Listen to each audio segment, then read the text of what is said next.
Worship, councillors, members of the Strategy, Policy and Finance Committee meeting. Welcome to our meeting this morning, the 12th of May 2022. No mai haramai. Welcome to you all. Mr Thomas, you're joining us from afar on Zoom, thank you. And of course we are being live streamed, so I welcome all of those who are watching from afar. No mai haramai, welcome to you as well. We do have members of the public here. How nice to see you. It's always nice to see people who are interested in the work of council. So nice to have you with us this morning. Press, of course, Morena Felix, nice to see you as well. And to Jeff, to you and our hard-working staff, no mai haramai, welcome. Another beautiful day in paradise here in Rotorua. So welcome to you all. Please just remember about our mobile phones, if you would turn them off, and we will take a break at some stage so you can clear your urgent messages. And hopefully we can have a tea break around about 11 o'clock. So welcome to you all this morning. I'd like to ask Mr. Biasini Tule to open our meeting, please, with a karakia. Morning, Madam Chair. Just going to stand if they're okay. Okay. Kia ora tātou, morena. He karakia mo te kaunihera o ngā roto Rotorua. E te atua kaharawa, ko koe te tohu rangatira, te tohu mātauranga, manakitia mai mātou, o e pōnonga, e tēnei wā, e mahi nei a mātou mahi, mo te paenga o ngā tangata o te kaunihera o ngā roto o Rotorua. Pakua mai kia tau te rangi mārie ki rongo a mātou i ngā wā katoa. Ka uhu karaiti hoki tō mātou ariki. Amen. Almighty God, who alone is the leader of all mankind and the fountain of all knowledge, send thy blessing upon us, your servants, this day, as we strive to do all good things for the betterment of the people of the Rotorua district. May we be tolerant in ourselves at all times. Through Jesus Christ our Lord. Amen. Amen. Thank you. Thank you very much. Now, apologies. We do have one apologies from Mr Morgan this morning. That's the only apologies. So I have a mover and a seconder, please, that our apology be accepted. Thank you, Mr Maxwell, Councillor Maxwell. Thank you, Councillor Tapsell. All those in favour, please say aye. Contrary. Thank you. Carried. Sorry, Chair, we've got a hand raised. Oh, sorry, a hand raised? Oh, Mr Thomas. Thank you, Chair. I just wanted to apologise for being on Zoom for a start. Unfortunately, I couldn't be in Rotorua today. And I just wanted to signal that I will have to leave the meeting at 11 o'clock. I do hope to be able to return before the meeting finishes. Thank you, Mr Thomas. I appreciate that, sometimes we are caught up with other work, so thank you for advising us of that. So noted. Declarations of interest this morning. Carl, thank you. Urgent items not on the agenda. Here, Carl. Thank you.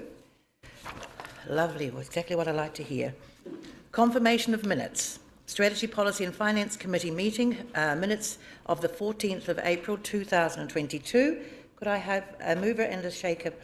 Mover and a seconder. Sorry about that. Thank you. Thank you, Your Worship. Thank you, Councillor Yates. Before I put that, are there any corrections to be noted to our minutes, please? No. Thank you. Then I'll put that the minutes of the Strategy, Policy and Finance Committee meeting held on the 14th of April 2022 be confirmed as a true and correct record. All those in favour, please say aye. Contrary. Thank you. Carried. Thank you. So, agenda 6, item 6 on our agenda, staff reports, statements of intent for council-controlled organisations for the year commencing the 1st of July 2022. May I have a mover and a seconder, please, for the motion that the report be received? Thank you, Councillor Donaldson. Thank you, Councillor Yates, that our report be received. I have a mover and a seconder. All those in favour, please say aye. Contrary. Thank you. Carried. Morena, JP. Morena, Madam Chair. Madam Chair, I don't want to go through this in particular detail. I'll certainly take the report as read. You'll see from the analysis done of the statements of intent and the comments we've made back to them, they're very much following the requirements and the direction we would have expected to see from our CCOs. There is some opportunities, I think, from some of the good practices of one to encourage the others to share in that. And you'll note we've suggested that they take on board observers in 2 of the other CCOs. There's a really good opportunity to build that capacity and capability. So, as I say, our comments are there. We're certainly keen to hear if anything else you would like to add, but we think at the moment those draft SOIs are very good and match with the expectations we've got for our current CCOs. Probably the most substantive change then that's included within this resolution is Part 3, and we've just given an explanation that where Rotorua Economic Development has done some work on the rebrand for the district as a destination, they're also keen to change their legal and trading names to Rotorua NZ, which is a bit of a trend across the country, so they would be looking to change their name to Rotorua NZ Limited. So happy to answer any questions and probably more so hear of any feedback you'd like us to pass on to those CCOs. Yes, I do have a question, JP. Yes, I understand that this is a matter of form and it's a process that we go through. However, with the impact, with our COVID impacts, is there anything else that we should have perhaps thought about including in our statement of intent? Is there anything that you could think of? Because it has remained pretty much the same. I'm sorry, Madam Chair, it is a good question. And look, I think that's one where you need to direct that to the chairs and the chief executives as they come along to see you. So yes. Look, we've tried to stay flexible in our response to their challenges, and some of them have obviously had bigger impacts than others, and that has required us all to be adaptive on their funding and some of their expectations around their targets. So probably, if anything, if we did include a statement there, is we do acknowledge that things may need to change because we continue to be in a rather uncertain environment. Thank you, and I note the fact that it is an opportunity at some stage for us to talk to the chairs about that. Thank you, because the impacts will be ongoing for some time. Thank you. Your Worship. It's just two comments, really. I love the name, the brand name, and I know they brought that to us. So much easier for New Zealand and international to find Rotorua NZ rather than, I didn't ever like it called Red. So that's quite significant, and it's much easier for the pathway finders on IT. The other that I do see as signalling a change is the commitment to the UN Development Goals and the focus on sustainability and delivering social wellbeing. That I think is incredibly significant, knowing that they're looking at supporting staff who want to staircase into hospitality and tourism. And having a role in there, and that's a really good thing for an economic development unit who is linked to all of our operators and hospitality venues to do some work in there, and that's quite a change. So I'm very supportive of that in their vision and objectives, and that is post-COVID. They've seen the need. Thank you. Councillor Donaldson? Thank you, Madam Chair. Through you. Thanks, JP. I thought the change had already been made for Rotorua NZ, and I hope it's as enduring a name as Priority 1 has been for our neighbours in the Bay. My question, I've got two. I've never heard of this position, Rotorua Lakes Council Strategic Advisor Workforce Development. I just wonder if we can have an update about that position at a future O&M perhaps. And my other one was the Statement of Intent requesting an increase in funding from Rotorua Lakes Council of $440,000. Will that come through the LTP budgeting, or how is that formalised or dealt with? Probably the key answer to that one is we're still in discussions on that one. So there's the relationship between the formal funding agreement that Thomas signs up as Chief Financial Officer and fits within our overall budgets is one approach, so we address it that way. Over the last year, and certainly it's a consequence of the COVID impacts, we've had to take a more flexible approach.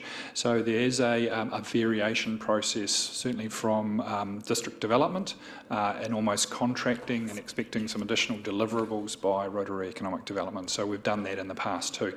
So between Thomas, myself, myself and the Chief Executive of Rotorua NZ will be certainly looking to say which is the best mechanism. Do we specify, fund you through the funding agreement to that additional level, knowing that's a reduction in the district development overall funding, or do we do it as a side deliverable of additional activities?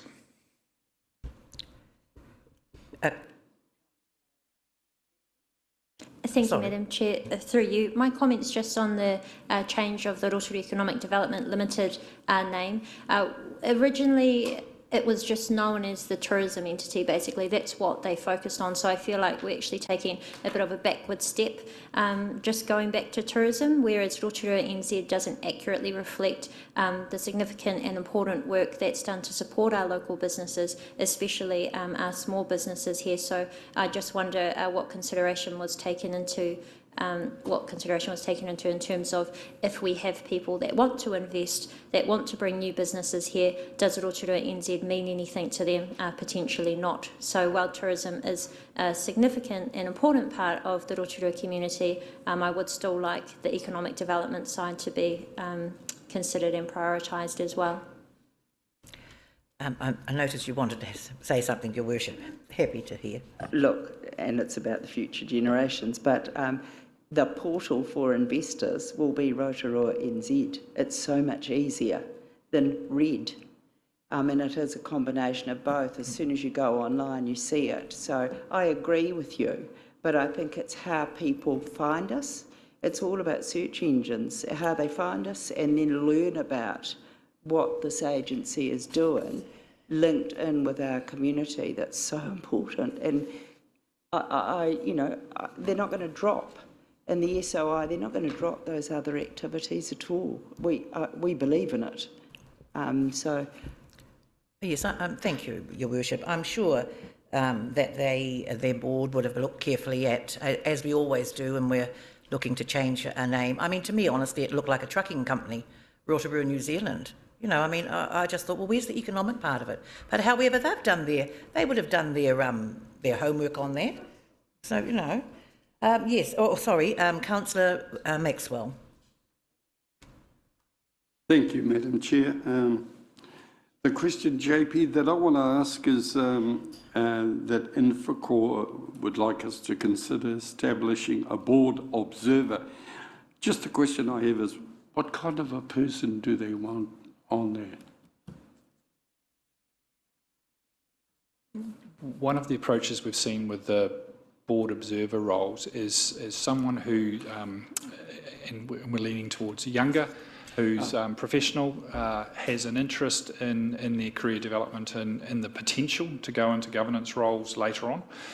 So it's a really good opportunity for someone to intern type role to actually come along, have a seat at a board table to understand the decision making that's being undertaken, and actually learn from some very capable governors we have in place around our different board tables. So it is very much a development role. My recollection is we've had board observers who have actually gone on to become members of those boards subsequently, so it is a way of growing our talent here in that governance perspective. Councillor Kumar. Thank you, Madam Chair, and through the Chair, thank you, JP. But just a comment more than a question is we seem to polarize the community every time we want to do something and change the name. It's almost like our intent's the same, our purpose is the same, but we just want to move away from what was probably not working or working, but put a new name so that, right, everything else was Rotorua Economic Development. Now Rotorua New Zealand's going to be the bigger beast and the better vehicle to take the community forward for either tourism or economic development. Look, and it probably goes back to an earlier question. The board of Rotorua Economic Development has really reflected on the brand work that was undertaken. They have done a scan of the sort of naming conventions across the rest of the country and how to get that focus correct. There is a bit about a good and effective name for them. Rotorua NZ will still be our EDA, our Economic Development Agency, so those seeking the Economic Development Agency will land at one of the roles of Rotorua NZ. Rotorua NZ is also our RTO, our Regional Tourism Organisation. So, you know, it was now some time ago that we brought the two halves together from Grow Rotorua and Destination Rotorua to create Rotorua Economic Development. Again, this is just, as I say, the evolution of them re-looking at that branding exercise, the destination management plan, and their opportunity to really solidify a good brand themselves for that combined operation. It's not to diminish any of those two roles. I think they've got to a point now where they're pretty clear about how they support both their EDA role and their regional tourism operations. In addition also to those extra tasks we gave them around supporting and facilitating some property development within the CBD. So I think, as I say, I don't wish to second guess the board and the work that has gone into that name, and we've heard some perspectives, but it's not intended to create disruption or demean any part of of that organisation in any way. Thank you, JP. Mrs. Trumper. Thank you. Through you, Madam Chair. JP, I just read the document and I've read the SOI, and there are two things that concern me. One, there is nothing in there about the economic contribution from the pastoral farming that are charged an economic levy. And when you talk about employment, there is nothing mentioned about the primary industries being a focus either, and there is absolutely a need for that to be a consideration. I just wondered, Councillor Donaldson asked my question around the funding, so I'm just hoping that that's not an increase on our levies. No, an increase in the levies, and I'll take that feedback back to that board.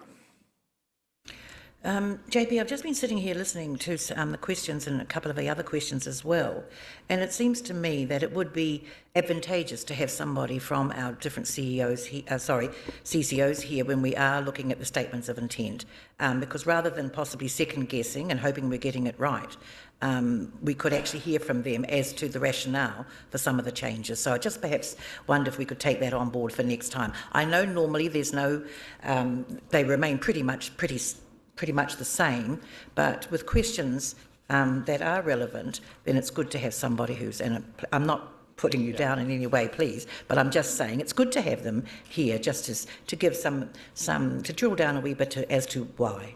I think that might be helpful. Thank you. Now, where am I? Councillor Yates and then Councillor Kaifong. Tēnā koe, and through you, Madam Chair, nei rā te mihi ki a koe, JP. Tuatahi, me mihi ki a koe, Uncle Trev, Councillor Maxwell, for raising the comment around the governance opportunity. I see that as being an intergenerational opportunity, and in actual fact, it should be continued across all of our CCOs and any opportunity that we can have to grow the legacy in that governance space here in Rotorua. So, ka pai.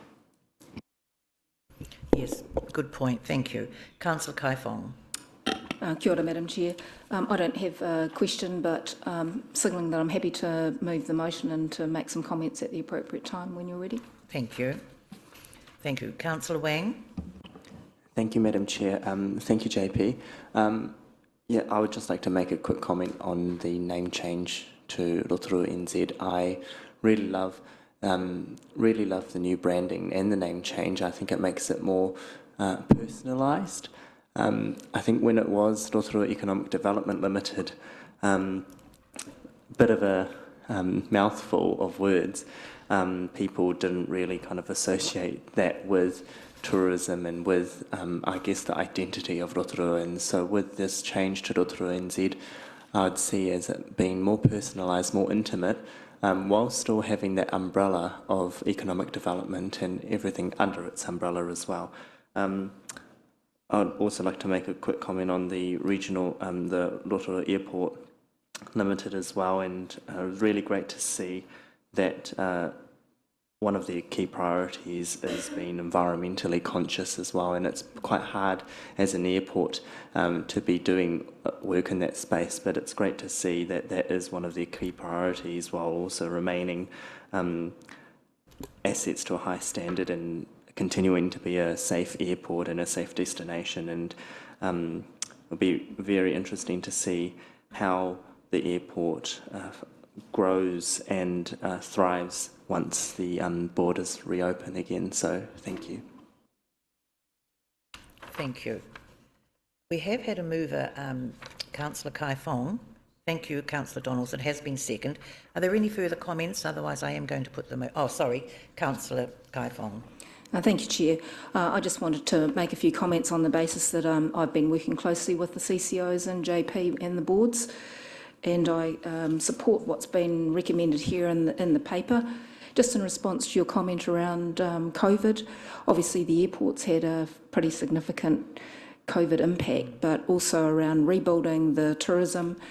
The airport's also focused on rebuilding different income streams rather than just passenger and flight movements. In terms of the brand name, I think that is succinct. It means that it doesn't just mean economic development, because we're looking at all aspects of selling Rotorua, whether it be for a place to live, work, invest. It's the tourism opportunities both internationally and nationally. It's around the CBD focus that we've asked RED or the Rotorua NZ to undertake. It's also ensuring that we have a focus around all of those aspects. So I think that the trading name becomes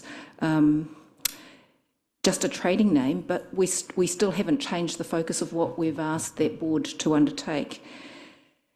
In terms of the Infracore statement of intent, previously we'd had a focus on social good, and I like the fact that we're now changing to the terminology of perhaps using sustainability. So we're looking at the sustainability of the jobs, what growth we can have in that area, bringing through young people through that work program and taking people that wouldn't normally have a job. So I think the comments can be fed back to the board to come back and report at the operations and monitoring meeting, but I'd fully support the recommendation here. Thank you for that. I am going to take one further comment from Mr Thomas, because he's watching from afar and I'd like to give him that opportunity. Thank you, Mr Thomas. Thank you, Madam Chair, and I'll try and be very brief. Look, just to comment on the name change for RED Rotorua NZ, and as other people have mentioned, I really support the name change. I do note that we have the website rotoruanz.com, which is at the moment very tourism orientated. So I'm just hoping that, since that's the website, people will find that there is that reference to economic development as well.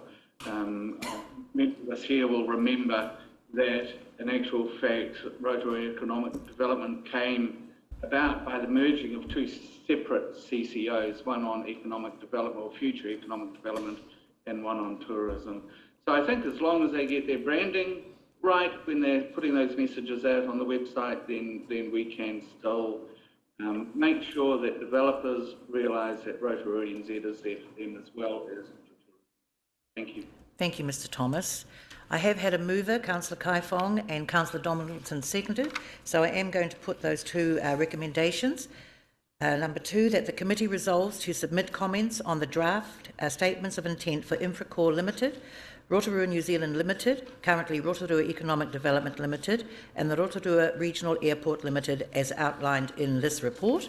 And number 3, that the committee resolves to support Rotorua Economic Development Limited's change of legal entity and trading name to Rotorua New Zealand in line with the new destination brand. So it's been moved and seconded. I'll put that motion. All those in favour, please say aye. Contrary? Thank you. Carried unanimously. Kia ora. Thank you very much. Now, item 6.2 on the agenda, the Development Contributions Policy, approved statement of proposal for public consultation. May I have a mover and a seconder, please, to receive this report? Yes, Your Worship. Thank you, Your Worship. Thank you, Councillor Yates. I'll put that motion. that the report Development Contributions Policy, approved statement of proposal for public consultation be received. It's been moved and seconded. All those in favour, please say aye. Thank you. Contrary? Thank you. Carried. Morena Thomas, thank you. Thank you, Madam Chair, and good morning, Your Worship, councillors and board members. Just wait for the presentation, which, based on the look I'm getting, isn't there.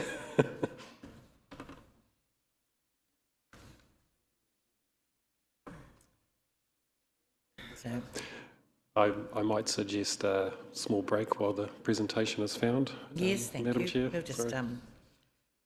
have a couple of them. We're just bringing this up, so it won't be long to those watching. We're just having just bringing up the presentation on the overhead, so it won't be too long.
Thank you. Rather than delay our proceedings, and we are going to find the presentation for the Development Contributions Policy, so we will be hunting that presentation up. So I am going to move to item 6.3 on our agenda, which is the proposal for the revocation and disposal of identified reserves for housing. I'd like to bring those forward, that agenda item forward, please, just in the interests of timing, particularly because we've got a number of people here today. So thank you. So JP, you're back again with Stephanie. Morena, call to it. So may I have a mover and a seconder, please, to receive the report that the proposal for the revocation and disposal of identified reserves for housing be received. A mover and a seconder, please. Thank you, Mrs. Trumper. Thank you, Councillor Yates. It's been moved and seconded that we receive the report. All those in favour, please say aye. Contrary? Thank you. Carried. Kia ora. Morena, and hopefully we have a presentation here today to go through. So Steph Kelly and I will just, between us, go through this in probably a level of detail that's deserving of the conversation and deserving probably of the misinformation that's already been distributed around the community as a consequence. So we tried to make this report as detailed as possible without the process we've gone through and the understanding of the investigation and consideration that's gone into the wider network of reserves to identify those pieces that we've brought before you today that we see as not performing and delivering the outcomes that we believe our reserve network should, and therefore consequentially that question about revocation for another purpose and the ability to take those funds and reinvest into the rest of our reserve network, and in particular into those neighbourhoods, to make sure we get some better recreation outcomes for those communities. So we'll go through in detail about how that process was undertaken. We'll also look at a couple of the examples and then just talk about the context and the reasoning behind the opportunity we see to help address some of our local housing issues in the same way as well. So at this point, I'll just hand over to Steph to work her way through the first few slides. Thank you, JP. Before you start, Stephanie, look, I appreciate that this is of interest to our community, so you certainly will be given sufficient time to go through it at your own pace, and I'll certainly make sure that there are questions, good amount of time for questions. Thank you. Thank you, Madam Chair. So I'm just going to start by talking through the process that we've gone through, and this really starts back at the development of our open space level of service policy. You'll recall we adopted this in April 2021 following a full consultation process including a hearing. And the intent of that policy really is to inform open space requirements in new developments, but also provide a robust framework for ensuring that our existing network is fit for purpose and providing the value to our community that it needs to. So there's a few level of service standards, but that's really the policy is about ensuring that our network is accessible, and there's a measure in there around people being able to travel within 500 metres walking distance to any reserve within our urban area, that our reserves are of high quality and importantly safe, and that's been ensuring that they are designed appropriately with good road frontage, good topography and the appropriate size, that they provide a range of recreational experiences, and that most importantly they're valued by our community. So we've gone through a bit of a process here, development of the policy, that led to an application of the policy across our network to identify where there was alignment or where there wasn't, identifying those reserves that didn't align and didn't meet the objectives of the policy and weren't giving the value to our community that they should be. And then from there, the intent would be that we're looking at how do we reinvest back in those reserves or come up with a management approach that achieves the outcomes that we want to achieve, and then the ongoing development and management of those spaces. So that's the intended planned policy implementation approach. And we talked about that when we were developing the policy in terms of what the next steps would be. So in terms of our network, we're very lucky in Rotorua. We have an abundance of open space, and that's both council. So I'm going to talk about what we have as from a council perspective, but you'll know that we're lucky to also have a number of assets that aren't in council ownership that our community have access to. So we have 1,500 hectares of managed open space, and I want to use that word managed because we do have other reserve areas that aren't managed, that might be bush or other such things, and that makes up 370 individual reserves. We rank in about the top quarter of all councils across the country in terms of the number of hectares of open space per 1,000 people. When we did our process to identify the reserves that didn't align, we identified 10.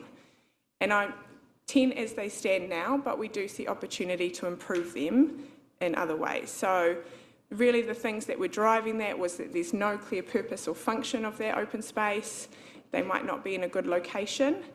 They are larger than what we require for current provision, and that is obviously causing ongoing operational costs that potentially aren't necessary.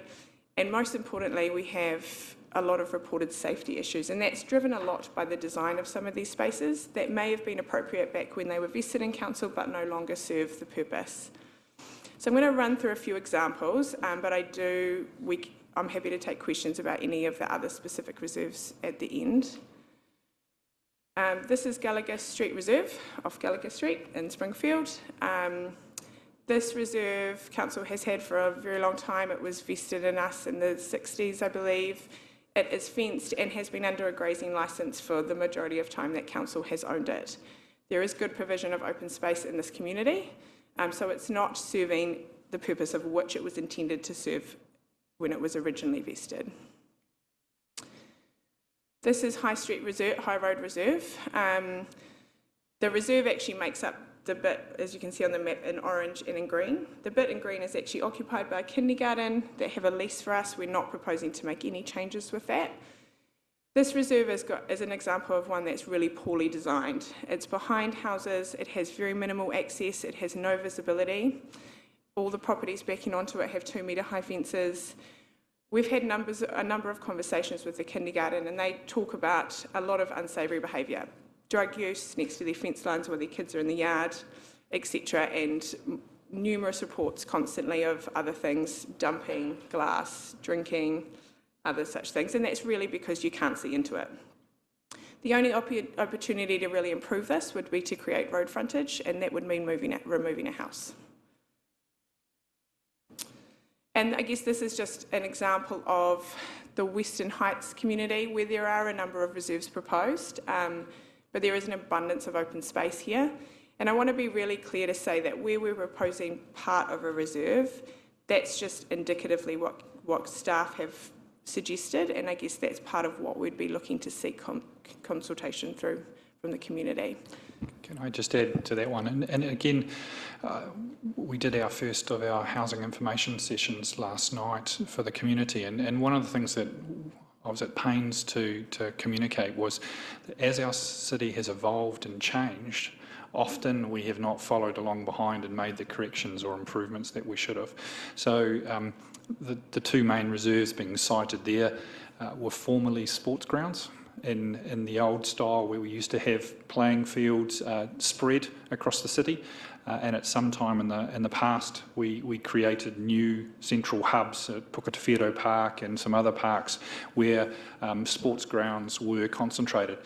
That probably should have been the right time then to say, actually, we don't need a football-sized field or neighbourhood reserve now in these areas, and we should have addressed it at the time. But here we are 20, 30 years on, and it's that oversupply then of what now is a neighbourhood reserve. So the proposal was to revoke the status of these reserves, 8 in part and 2 full reserves, and the 2 full reserves are Lee Road Reserve and Gallagher. And the proposal was also to use a local bill to progress this. The rationale for that is that the traditional process is through the Reserves Act. You may recall that we have used that process in the past. That process is very lengthy, and it's primarily driven by DOC's resourcing ability. DOC have to sign off any proposal to revoke the status of a reserve, and normally we're waiting about 18 months to 2 years before any proposal gets picked up by DOC, let alone the processing time from their end. So a local bill would be a lot faster in terms of getting the outcome that we want to get. So outcomes, really it's about achieving better open space outcomes, and that's by enabling reinvestment into our reserve network. So the proposal is that any proceeds we get from the disposal of these sites would be reinvested into the open space network, and that would be specified in any local bill. There's also an opportunity, so that would mean overall improved open space outcomes. And how the open space team would normally do that is by talking to the community about what they want to see in their reserves, understanding the demographics, understanding who's using these spaces and what's required. They run those processes all the time, so it's very familiar for our community. An ongoing reduction in maintenance costs around maintaining reserves that aren't actually been serving the purpose that they need to or being used by our community. And then obviously there is an opportunity by disposing of some of these sites to address some of our housing outcomes. And now I'm going to pass over to JP.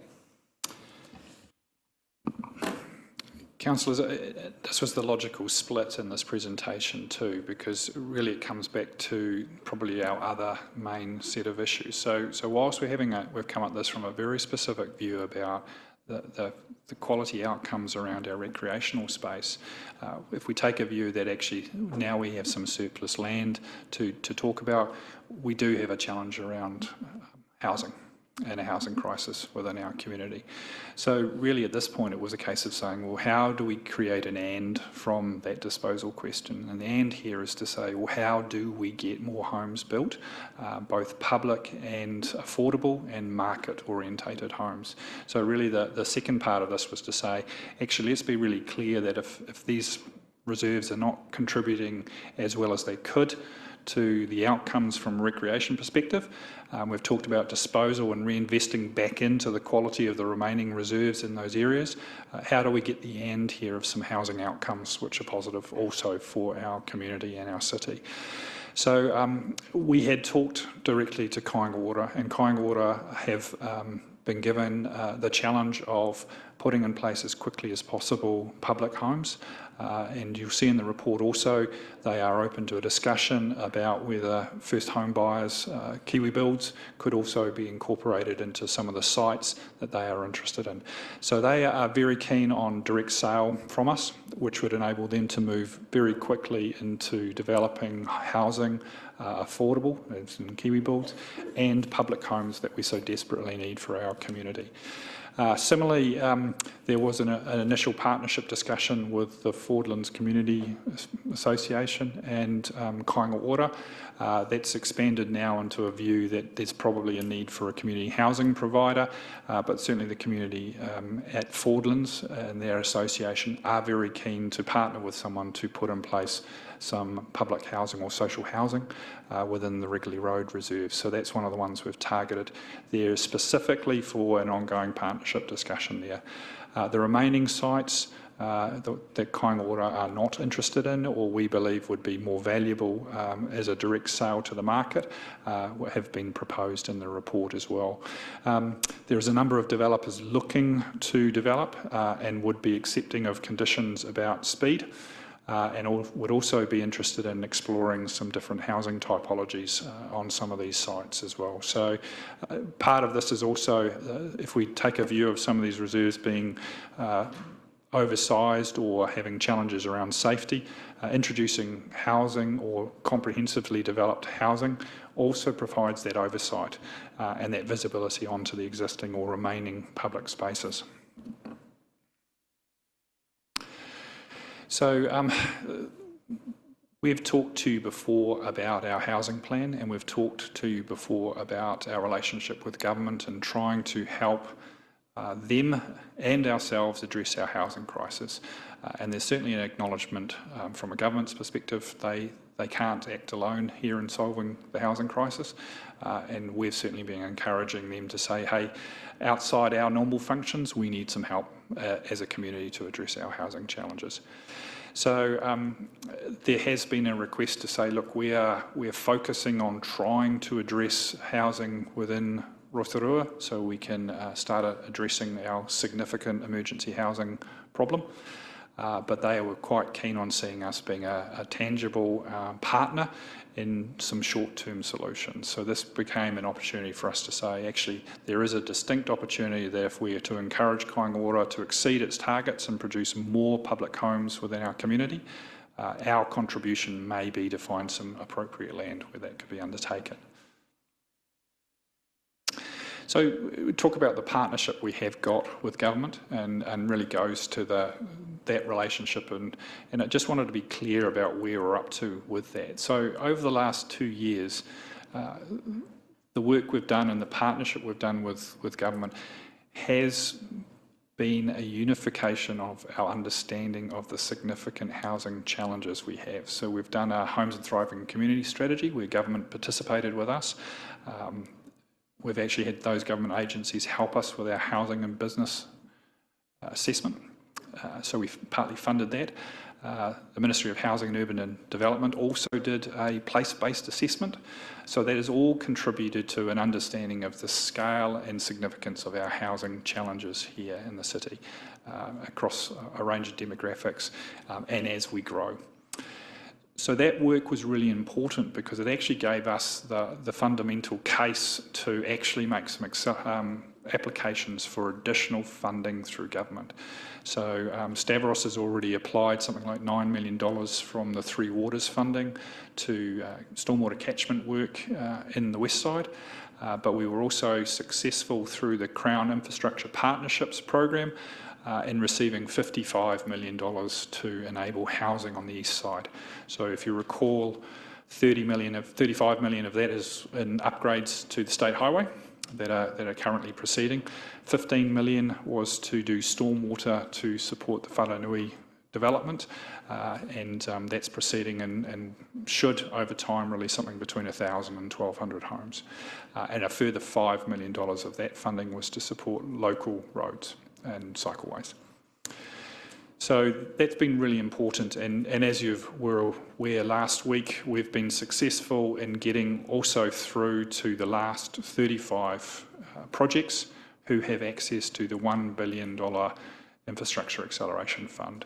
So yesterday we had our first meeting with the Kainga negotiations team to start finalising the contracts that will see the potential of up to $99 million invested in stormwater solutions for the central and western side of our city, which is really important as we proceed towards notification of an intensification plan change in August of this year.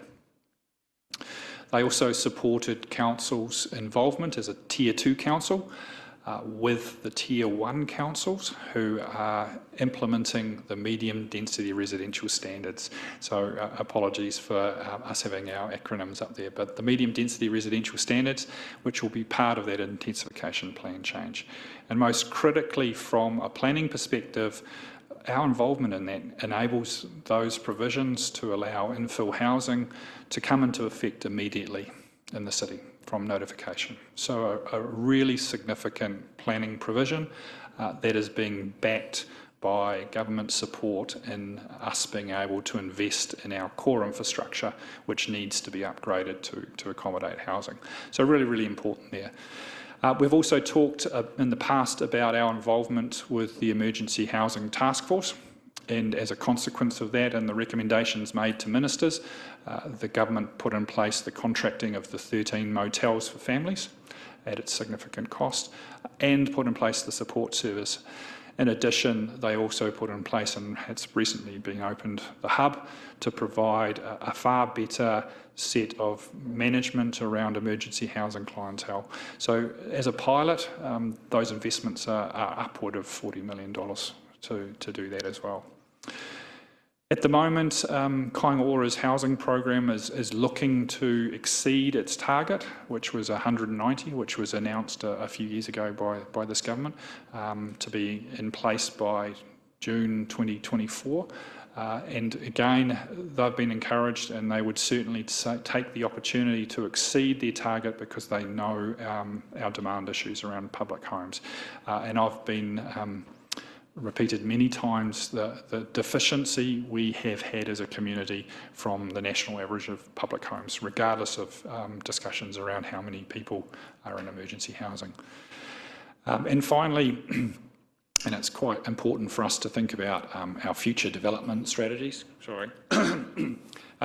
They've also offered us assistance around helping to start planning a next priority area around Ngātaha, so what could be the future development opportunities around Ngātaha. So really important government contributions here, and certainly their expectation back on us is we're contributing to helping to solve our local housing crisis. So I just wanted to work through a couple of issues here, which is the reserves that have been identified, the 10, the 2 complete and the 8 parts. They are a mix of Crown-owned land where the management is vested in us, so we don't actually own the reserve underneath, it's Crown, or Crown-owned reserves that generally we've received on subdivision. So the bill, if we proceed to that phase, and again this report recommends we go through public consultation before you make a final decision on what reserves and the method for revocation of any, would see all of those reserves being transferred to council ownership for disposal. We've talked to Pukara Orewhata Trust and Ngāti Whakaui. None of these reserves are gifted reserves, so that's really important. And the other part is any piece of revoked reserve, if there's to have homes developed on it, would need to go through a normal consenting procedure. So depending on the development, there would be the opportunity for those neighbours to have their views heard in a consenting process. So normal consenting procedures would follow. When we've spoken to Kaingaora, they're really clear that when they do comprehensive developments, they seek to involve neighbours and communities, and so they're really clear about what they're trying to achieve, how many homes they're intending to build, and as we've signalled previously, they're also open to a mix of homes, so public and Kiwi boards or other types of homes within this. They're also very conscious, and they have professional teams that will also look at safety issues. So we often say CPTED, which is that crime prevention through environmental design.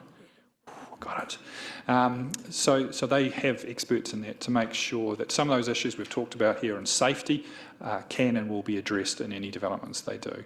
And again, neighbours' concerns obviously have the opportunity to be expressed through the submission process we're proposing now. A local bill would have a subsequent submission process, And then if there is a sale at the end of that process, there is also other processes where neighbours and the community can have input. So there's multiple points where concerns can be raised and need to be talked about. So we've also spoken to Kang Water. So one of the first discussions we had in its proposal in the report is direct sale to Kang Water. So one of the options we had was to say, okay, we won't sell to Kang Water directly, and they will just have to take their chances in purchasing these sites in the market like everybody else. I think there's two parts of that. It's actually a missed opportunity to be really clear with those communities and those neighbourhoods about who is likely to get the piece of land. So that's an openness discussion. If we take the direct sale route, people were really clear about who might be purchasing it. If it's left to the market, none of the 10 sites may know who or if Kang Water will be involved. Having said that, Kang Water have said they will not get into a competing bidding situation. So they are very keen on offering council market price on appropriate valuations and buying directly from us. They are reluctant to get into a situation where they have to go through a market process. The risk we have is if we do not support Kang Water, that ambition and that authorisation to exceed their public housing targets for our city may not be met. So that will potentially impact on the number of public homes that could be built in our city, and also does not give them as many options as they could have to distribute homes, to do more comprehensive developments, to look at some better longer term solutions. So a real challenge to that. And correspondingly, everyone wants Fenton Street and the emergency housing issues addressed. Probably none more so than those people living in those circumstances, and without public homes to go to, we're at a risk of this being an extended period. So the public housing sort of balancing interest perspective here. So the decision to dispose of reserves for public housing must balance, obviously, the wishes of residents. So that's part of that submission process we're seeking. You've heard me talk about the challenges we have as a council, as a partner with government, on trying to address our challenges around housing. So we need to balance that off against that acute housing shortage. We very much believe this gives the chance for some better public housing outcomes, because it would be distributed more widely across the city. We actually have some really good public spaces in those areas, and we'll be seeking to improve them as well. So there is some good environments that some of these public homes would go into. So there is some real advantages in allowing or encouraging that distribution. And we've talked about the desire of trying to address what is our short-term crisis and dire situation around emergency housing as quickly as possible.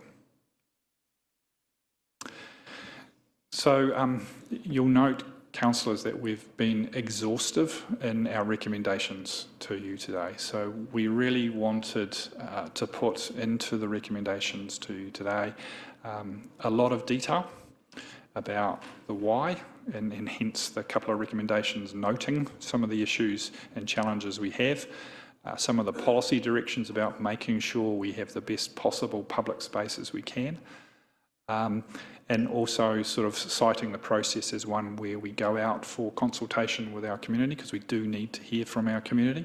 That feedback being able to come back, being analysed, and for us then to put a final report to you to make a decision about none, some, or a variation to what's being proposed, but equally the decision about what vehicle to use. Do you want to proceed and seek to move this more quickly through a local bill, or do you want to use the conventional reserve revocation process, which, as I said, would revert some of this land to Crown land?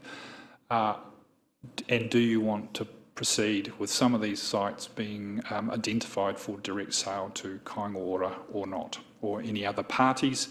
And there is the potential that we'll have other parties come forward during this consultation process as well. So that's the proposed next steps. So we've got all of the reserves maps behind this presentation. So if there's any questions about drilling in, we can. But as I say, we've tried to show you the three main reasons why these reserves have come up. And just repeating again, they're not being used. They've got safety issues, or they significantly exceed our neighbourhood reserve requirements in that particular area, and there is an opportunity to rationalise. So those are the three main drivers for reviewing these 10 reserves within our wider network. So happy to answer off any questions. Thank you very much for that presentation, JP and Stephanie. Obviously, I mean, there are a whole number of issues that you've that you've been contained in that report for us, and it's good that we can get a full picture of those, because there are some benefits, obviously, that we want to see realised through this. So thank you for that. There's a number of questions that I'll ask at some stage as well, but I will open it up, councillors, because I know you'll be interested to ask some questions. Councillor Kumar. Thank you once again, Madam Chair, and through the chairs, thank you, JP and Stephanie, for your detailed rationale behind why we need more housing and our engagement partners. Stephanie, you mentioned earlier that Open Spaces network engagement was about what the people wanted and has started in April 2021. And you use stuff like drugs use, etc., unsavory aspects as the reasons why we need to take this back. But if I can remember and recall, the people around the Gallagher Street Reserve were concerned, came up to the council, and they were told that nothing was happening. What we were told is that this is only a proposal. So how far have we delved that we've come up to a final stage now, that this could be introduced as a local bill, it could be finalized as a local bill, and we are in negotiation agreement with Kang, because this would have gone through so many tick boxes, hoops, and understandings, because Kang seems to be the main recipient to develop all this public housing. Now, to provide the pressure for public housing, are we going to take from Paul to provide for Peter?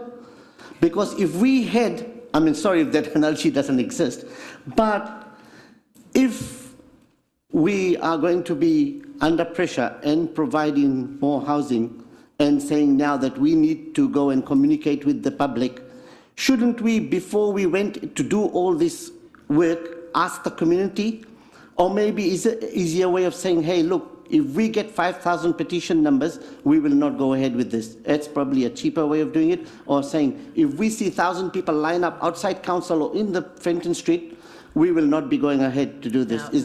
Now, Councillor Kumar, that's actually unfair to ask JP what he might think the community might think. So, just if you've got a question, then try to make it succinct to the presentation. If it's around Gallagher Reserve, do you want to? I think it's about all Gallagher Reserves. So, I mean, I would actually like to move a motion to say, let's kill this bill. Oh, well. No. You know very well. No, I'm not taking a point of order. You know very well that we are trying to look at how we can address our housing in Rotorua. Now, it's all very well for us. We can go home tonight to our own homes, and all of that sort of thing. We've got people who are living in dangerous situations. We're trying to do that. Over 300 million the government's put into this right now to try and assist us. So I'm just saying that this is something that we will ask our community to consider as well, because our community isn't selfish. They know we've got a real significant issue here, and we want to address it the best way we can with input from them. If we've got reserves out there that are hanging out there that are not being used, then surely to goodness, if we can get a provider to put some houses on there for our families, that must be what we would look at. So I'm just saying that I want to have some good constructive questions put to the presenters this morning. Jay, I'm sorry, did you wish to say something? If I could, through the chair. Councillor Kumar's comments, I think, have highlighted the need just to restate the fact that if this is approved today, it goes out for public consultation. If it comes back and you subsequently approve the next stage, it will go as a bill, which will also require a level of public input and consultation. If these various reserves move forward either to the private sector or to Kang order, there will be a consenting process that will equally require neighbour consultation. So there is consultation and the opportunity for public input at every stage throughout this process. Thank you. And I don't want to give rise to anxiety in the community when we're only at this process, at this start here, and you've just heard all along, everyone sitting at this table knows the process, you know, all along the way that what we have to do. So I just would ask that we just focus on what we've heard, and so that we can get a clear understanding of what now we've got to go, where we have to go to from here. Councillor Yates. Tēnā koe, and through you, Madam Chair, nei rā te mihi kia kōrua. As we already know, most of this information, well, around the reserves in particular, were prematurely leaked.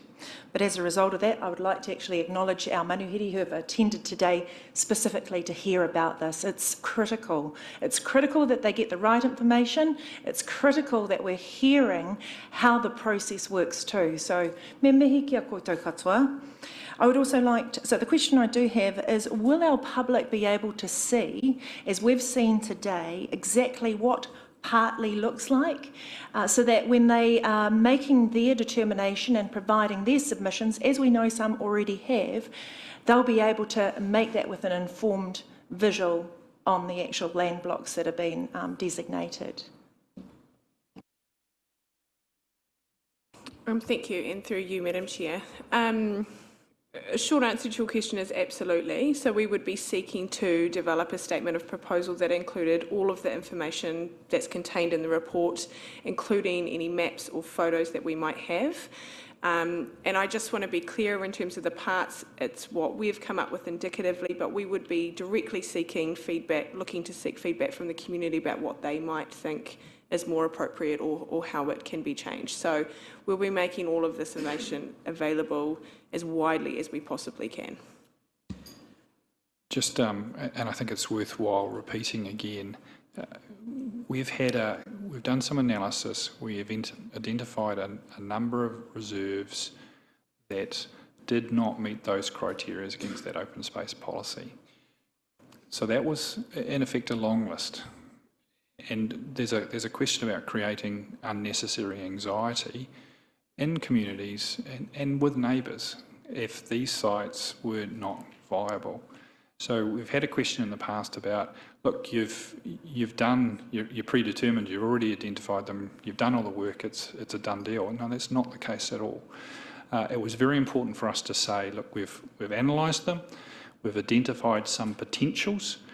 We actually had to go further and say, are these sites actually real and valid if we were to go down a route of revocation for housing? Because it does seem a bit ridiculous that we would go to that point and create that anxiety. And if we did not and had not completed a level of due diligence, that these are valid sites for consideration. They're not predetermined, they're valid sites for consideration. So that has been some of the work that's been undertaken, and that work has involved talking to mana whenua, which is still ongoing. It's meant talking to tenants of some of those reserves, and it's also been a case of checking whether how we acquired them, their history, and equally also are they actually geotechnically or adequate for potential housing. So that is how, at the end of an analysis of some of these reserves, that's also the work we've undertaken, so that they are legitimately before you for consultation with those communities. Thank you, JP. Madam Chair, can I have one more supplementary? So my supplementary question is around developer versus kāinga ora, and the possible risk of kāinga ora not meeting their targets if they are bumped out by a developer. Have you done any scoping around that? Through the chair, we haven't done any scoping with that, but we have got a written confirmation from Kang order that they will not be able to meet their targets if the land is not available. That's been put in writing to us. Your Worship? I'll save speaking till later, but I'd like to signal that I'd like to move 1 to 8 as the lead for housing. And my question to you, JP, really is, knowing the crisis that we're in, with the whole process as you've outlined here, how many people could we possibly house, or families could we house on some of those part reserves that we've identified, or those 2 full?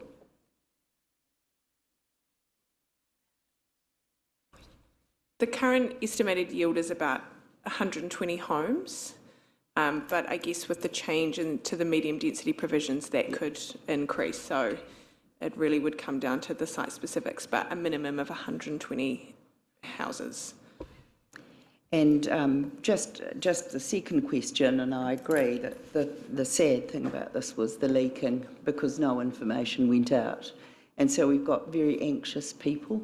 We've all been lobbied by people, and the misinformation fed has really led us to having to pull back and go right back to 2021. And I think that's really sad, and I like to see the community coming here today, because we're a decent community, and that's of great concern to me. But those that are, is there a different way of getting feedback about the part reserve? Because the first impressions we all got, we were told, all of these reserves, pick them up and they're all going. And that's not the case. So how do you turn that perception around? And I congratulate you for having last night. How many more sessions are you going to have so that this story gets out accurately to our community? I think, Your Worship, the intention with us to put a lot of this content on the website and seek that written feedback is really important. But as Steph has said, we're also intending to do a direct mail out of information to those within proximity of those reserves. So those, not just the immediate neighbours, but those who, this is a walking distance reserve to them, so that they have the opportunity to understand what's being proposed. Obviously, a lot of this discussion talks about a deficit conversation, where we're removing part of the reserve, or in the case of some, we're saying actually it's not being used for its intended purpose, Gallagher being the example, where it's serving some sheep. There is a need for us to have a conversation about, well, what are the needs in those communities, and what more would they want to make sure they've got well-functioning reserves. Now, that might be investments into an existing playground, it might be a new playground. Again, that's part of the conversation that would have to follow. But at the moment, we're starting to talk at a negative piece about that network. But as I say, these are pieces of reserve that we've identified as potentially underperforming as reserve areas. This is our opportunity to hear from our community about whether they are or not. So that's really important. But equally, there's a chance here to start talking about, well, if there's a part being removed, what do we need to invest into the other part to make it the best possible reserve it can be in our neighbourhood? And that's part of that reinvestment question we've got to talk to. So whilst we've got housing, and certainly it's a question, as we put more housing into our community, our reserves become more and more important, and they are critically important. And that goes without saying. So we need to have a really effective, well-managed, quality network of reserves for communities. Thank you. Mrs. Trumper, and then Mr. Thomas. Thank you, Madam Chair, through you. Look, I really want to put this into context. The government has sort of given this city nearly $300 million towards mitigating our housing issues. We've got to stop, I suppose we've got to stop fighting. The council has to come up with solutions, and this is a solution. And I'll get to a question, Madam Chair. That's all right. It's okay. It is important. So we need to be finding a way through these solutions. Now, everybody talks about reserve space. We are talking about 6 quarter acre sections out of 3,700 acres. Yeah. Now, that's the perspective. Now, we want people out of these emergency homes, the motels, into their own home. How many of the people, it's already been mentioned, we go home to our roof over our head? We deserve to provide for our community. And it's a mixed model, and I think the comms around this is absolutely essential. It's investment, it's housing, and it's investment in our people for our social and our economical well-being and our cultural well-being. You have a question there? Yes, sorry. So what I wanted to actually ask, and it's the risk and the public feedback and how that will be managed, and whether the hazard mapping will be as part of the plan when you go to meet with the community, so that you can show them that in the consenting process that they will actually be able to see that there are areas in Rotorua that are set aside for flow paths, etc., and how that all fits in, and why these sites will actually be more suitable for housing.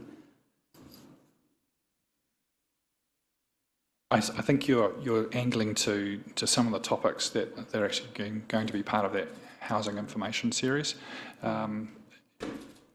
As a growing community, and one where we have to start planning for the future, so we're not in this crisis in the next cycle or the cycle after that, then we need to really effectively plan. But obviously we have some short-term solutions to look at as well. So look, a plug for that housing information series. We've got the Regional Council, we've got a whole bunch of experts coming through to talk about where and how we might grow for the future, and that does recognise some of the challenges we already have. And anyone who's been involved in flooding incidents over the last few years understands that the infrastructure investment around stormwater is critical to making sure that as a community we can grow effectively. So that information is in different forum, but again we'll have videos of those talks. So look, I hope there's plenty of opportunities for people who are interested and concerned about housing and development, that they can find a mine of information that will be available to them either online or through our documentations or through those kind of talks. Thank you. Second question. Actually, I just want to go back to that, JP. I know that there were some comments about a couple of the reserves and the low-lying and the drainage. So I just thought that might have actually aligned when you go to talk to those communities.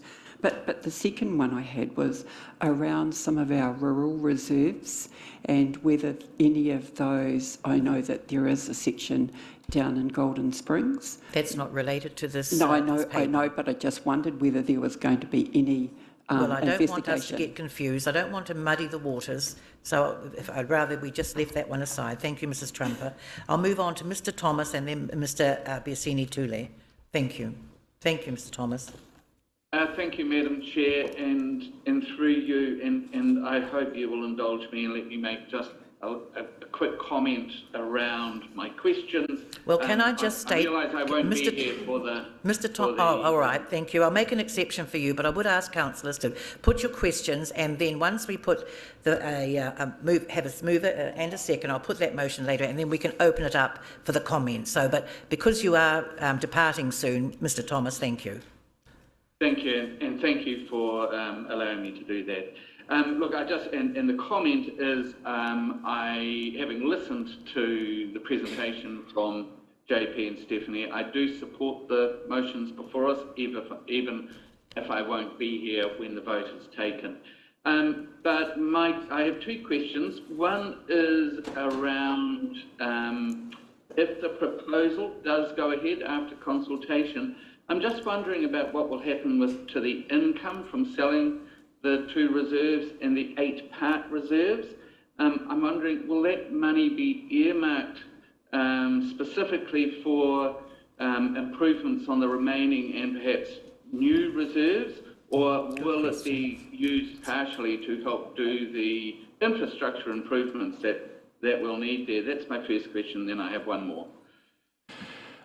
It will be reinvested back into the remaining reserves in those communities. So that could be an examination about whether there is actually other pieces of land we could or should be purchasing to enhance the network. So if there is a deficit in particular areas because being created or because of unsafe reserves, acquisition is one pathway. But as we've stated, improvements on reserves is the other. So the most obvious is playground improvements or playground development. Again, following on from our policy. So reserves, there's a size that's specified for a neighbourhood reserve, and as far as infrastructure on reserves, it's investment. So the money from the sale of these pieces of reserves, and it's detailed in the local bill, must be invested back into reserve network. So either improvements or land. Great, thank you for that. And you know, I think New Zealand has a history of not investing adequately in our reserves. We put aside a block of land and say go and play on it. I think improvements on them are vital to attract people out to use them.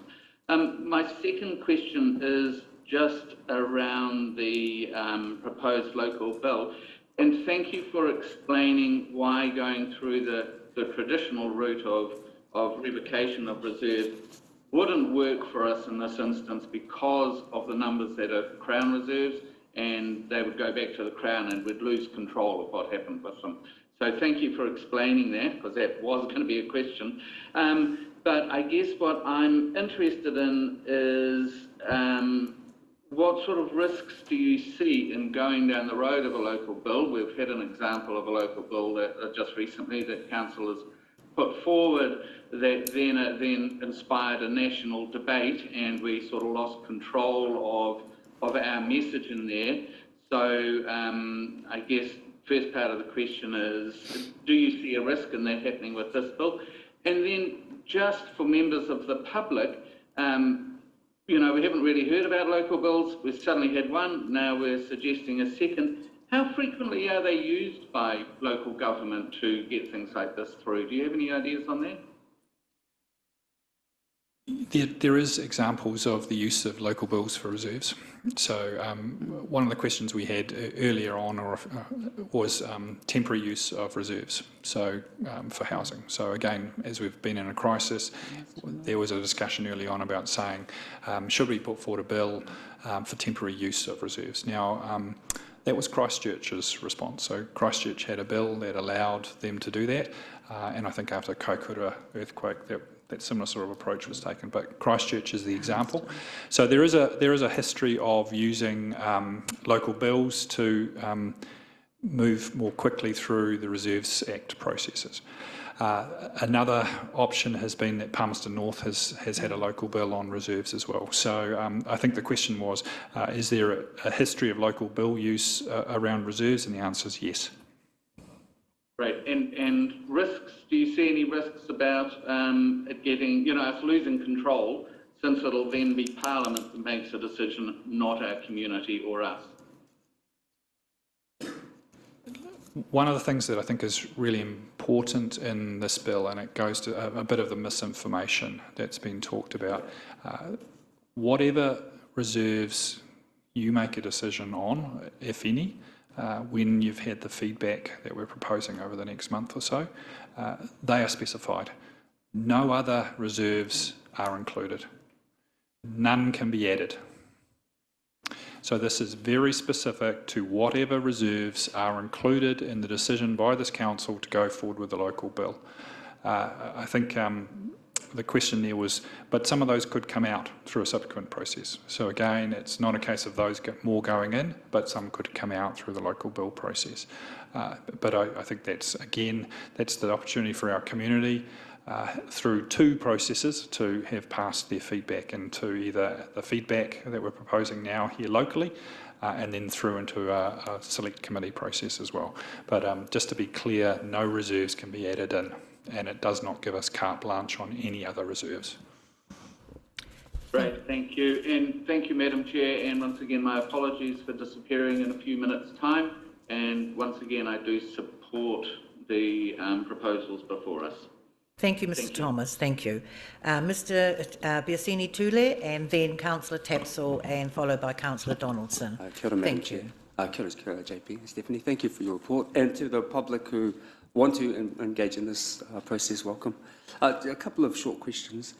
What if, I'll start with the easy one. What if the specific community says no? That's one question. Bring your microphone closer, please, so we can hear. I'll just say them all. What if a specific community says no? What's the process there? Are council playing the role as a broker? Because for me, it seems like it's a sell of the community's public asset to privatise into a council revenue stream. So is the council playing the role of broker? And the third one is... Can you just put one question at a time? That would be helpful. Thank you. For the first one, yeah. So with every decision you make around the council table, you respond and you listen to what the community has to say, and you balance that also against any advice or technical information you've received, but ultimately it's the decision around this table. So if the community come, and we've talked about this, one submission saying the right thing that informs you in a direction for a decision is the right decision. If 1,000 submissions say the same thing, it's your evaluation of submissions. So if communities say they don't want it to proceed, then that's a really important message for you to consider in your decision making, and that's what your role is. So decision is here. Your next question?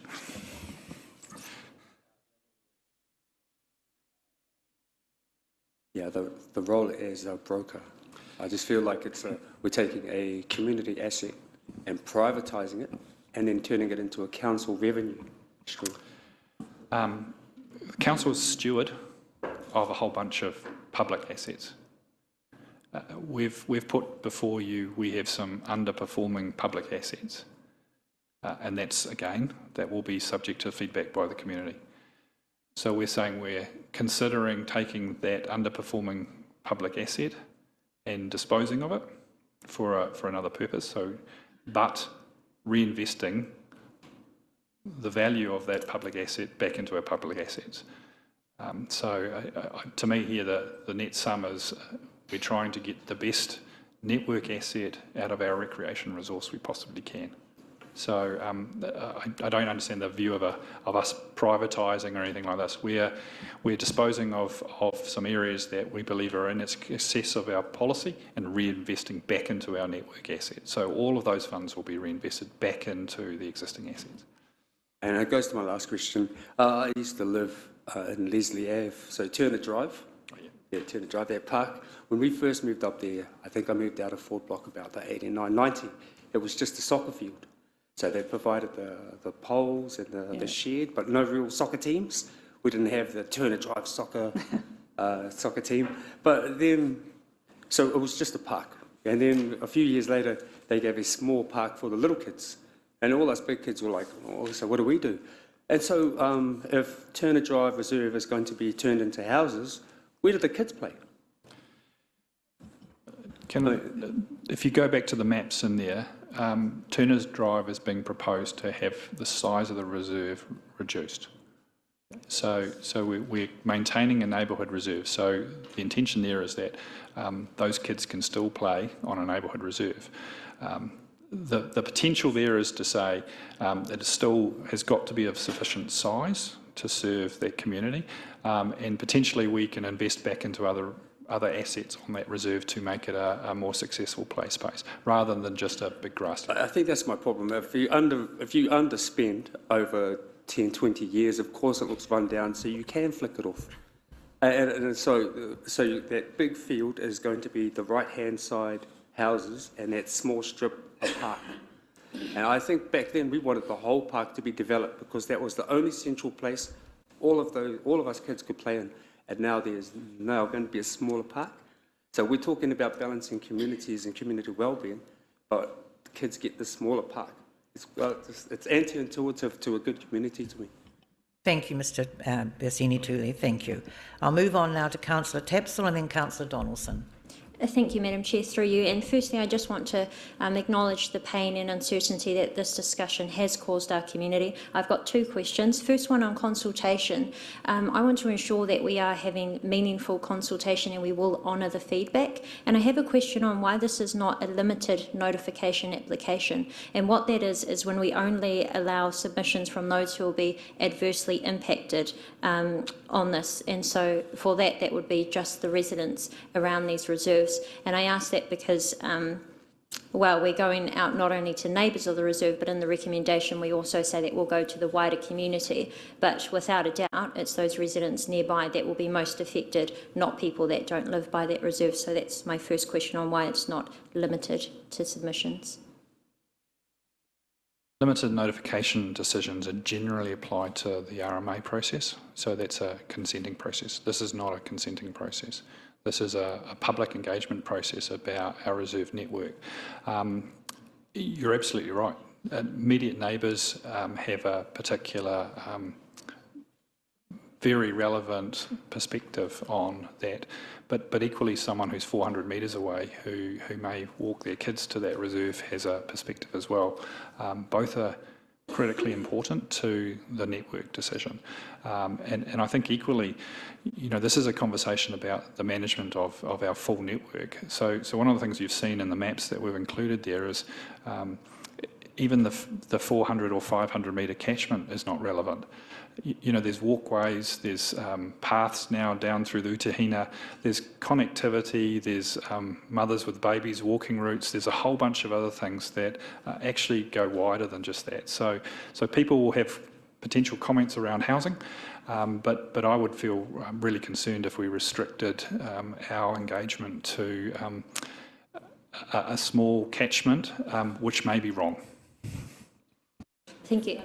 If I may, through the chair, could you just go back up a slide to the nature of this decision? And I think it's important to go back to the questions that need to actually be asked.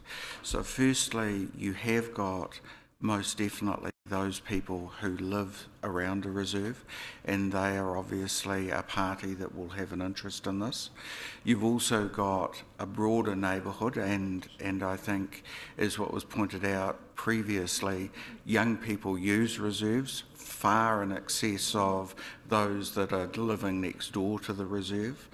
You've got a broader community discussion about our network of reserves and investment into that network. You've then got another important matter to balance in the middle of this, is actually how important are the housing outcomes for council, and how do you balance off the housing outcomes that council is trying to achieve, in particular trying to increase the number of public houses and affordable houses to people. How important is that against balancing the views of people who are immediately on or affected potentially by a reserve? So what you've got is in fact a quite complex engagement discussion that's actually needed with the community, which is far broader than looking at the immediate question of the reserve, because you also got to take into account, as is actually highlighted in JP's slide here, the question of balancing interest. And there are many interests, and so this is, I think, as JP's quite correctly pointed out, there's a need for quite broad consultation, because the decision that you need to make is not just about the focus only on the reserves. Thank you. And my second question goes back to the local bill, and it's, if we go to a local bill, does council lose its decision-making power? Because submissions and then the decision ultimately will be in the hands of the government, who are the same people who are wanting these reserves. So I do have serious doubts that someone sitting in Wellington can make a good decision for Rotorua. We've seen, so the key here is the decision to use it as a mechanism. So one of the pieces that we're asking, if we go to a local bill perspective, is asking government to set aside some current legislation to enable us to go forward with that. So that decision is ultimately what we're seeking from the government if we use a local bill. As I say, it would only list what we've put in it, and their option based on community feedback would be to remove it. I think here the question is of scope. So we're going to the government with a desire for them to take decisions around vesting the ownership of these pieces of reserve in council for the purposes we've laid out. That enables us to take the revenue and reinvest that back into the community, but only on the size and the areas that we've specified, and it enables us also to pass through what has been a laboriously slow process when you use the Reserves Act. So we get speed, we get the ownership transferred only on the pieces we're asking for the purpose we're asking for it, and the community has an opportunity through that process to seek for those pieces that they do not believe should be included to be removed. So that's the focus of it. So I think you're asking a loss of control. Our control is very clearly specified in what we're seeking, and actually it does give the community an independent perspective of saying, actually, we still believe some of this should be removed. Thank you. Thank you, Councillor Tapsell. Now, councillors, I do have another 4 councillors that wish to speak. We've had an hour on this already, so I am asking you please to put your question succinctly so that we can then move into any comments very shortly. So where am I? Councillor Donaldson, then Councillor Wang, then Councillor Maxwell, and then Councillor Kai Fong. So we're banking up. Thank you. Thank you, Madam Chair. Through you, and I'd like to indicate I'd be happy to second the motion, Her Worship's in the earlier indication. JP, my question is around, you mentioned earlier some of the reserves are already in underlying Crown ownership, and I believe, am I right, there's three of the ones Kaingaora are interested in are owned by the Crown. Is there anything that would stop the Crown, given all the assessments we've done around our housing need, stepping in and taking those reserves? And I have a second question around the sale decision. Does that come back to council? I might answer the first question through you, Madam Chair. I do not believe the Crown have the ability to just come in and take that land back. They would need to cancel the reserve vesting in council, but I would need to check that formally, but that is my understanding of the Reserves Act process.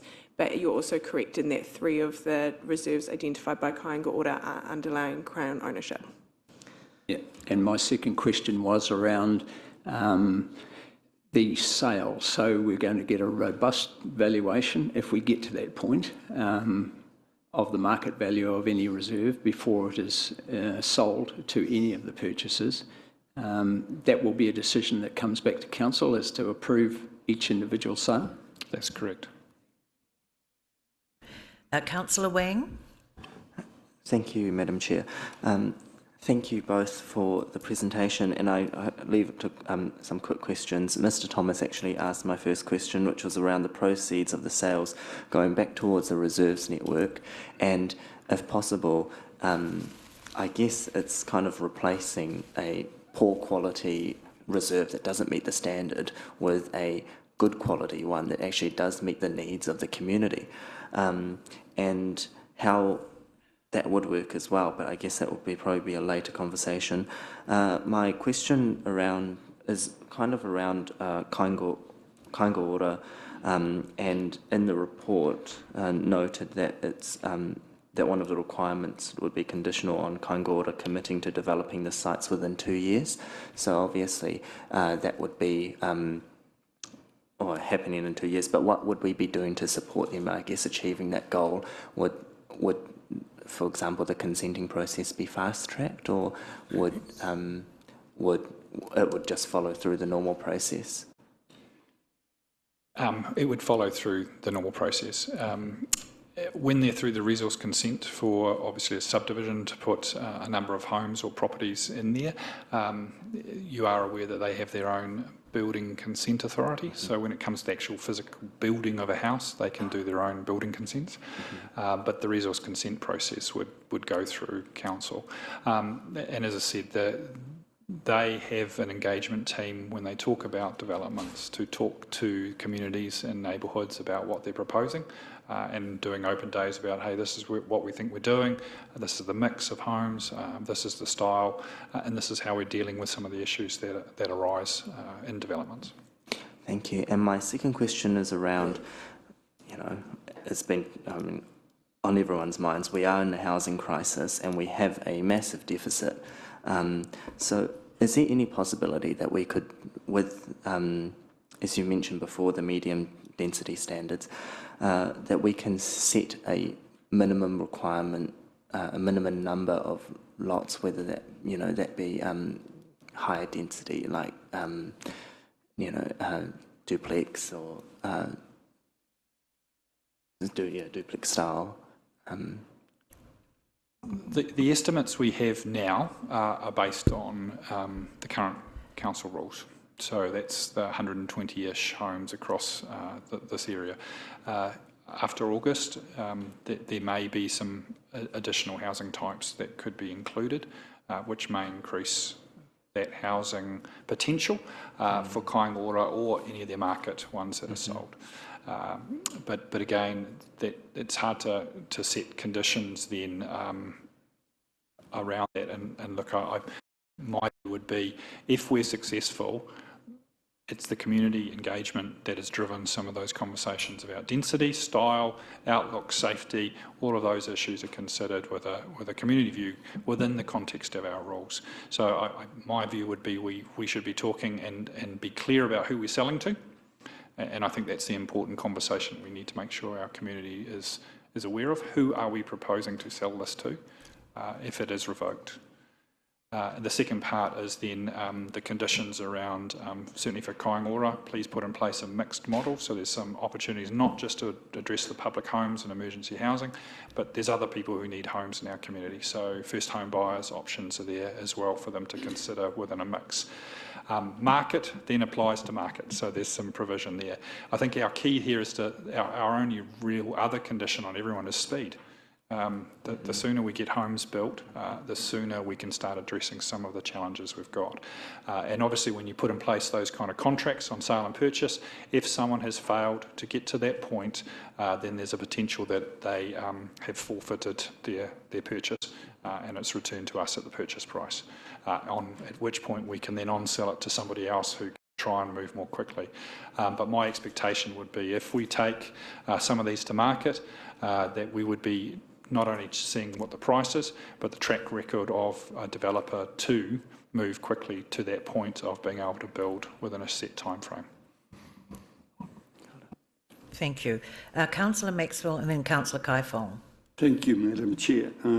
JP, a couple of quick questions. I see in the report there that we have 370 individual reserves, but we're considering 10 at the moment. The first question is, can I ask, how many of those 370 did we look at? We applied the policy to all of the reserves within the urban area. So the 370 extends to the whole district boundaries, but the majority of them sit within the urban area, and those were the reserves that were considered. And the other question that I have is, one of the ones we're considering has a 15-year lease for grazing cows and sheep and everything. Is that going to create a problem, or a lease can be cut in half? That's Gallagher Street Reserve, so that grazing licence is for 15 years, but the licence allows council to terminate that with a 3-month notice, I think I recall. Thank you. Councillor Kaifong. Thank you, Chair. JP, thank you for the presentation there. And what we seem to be doing is trying to bring a message from Kaingaora to the council table, and I would like to know whether it's possible to have Kang here to actually answer some of the questions that we have, because you have indicated that, for example, that Kaingora will not compete in the open market for the purchase of these properties, yet they acknowledge that they have a shortfall. We need to ensure that we can ask them if they could provide the typology of the housing that is going to go on these sections, because otherwise, at the moment, it's a bit of a lottery for the residents on the backing of those reserves as to whether they get social housing or Kiwi build houses or, first home buyer housing. So is it possible to do that before we get into the full consultation phase? I think, Jeff, I won't want you to... Thank you. I think the important thing is that we've seen Kaingora, and they've already put forward to us a view that any development work that they undertake in any site is actually driven by a concept design, which is then open to consultation with the residents which surround the development area that they're actually focusing on. I think the first step on this is really to answer the question around taking these reserves to the next phase, which is indicating the need to say, yes, we are now looking to revoke these reserves. These are the potential uses for them, and to gain public consultation on that. It would be very difficult for Kaingora to respond to specific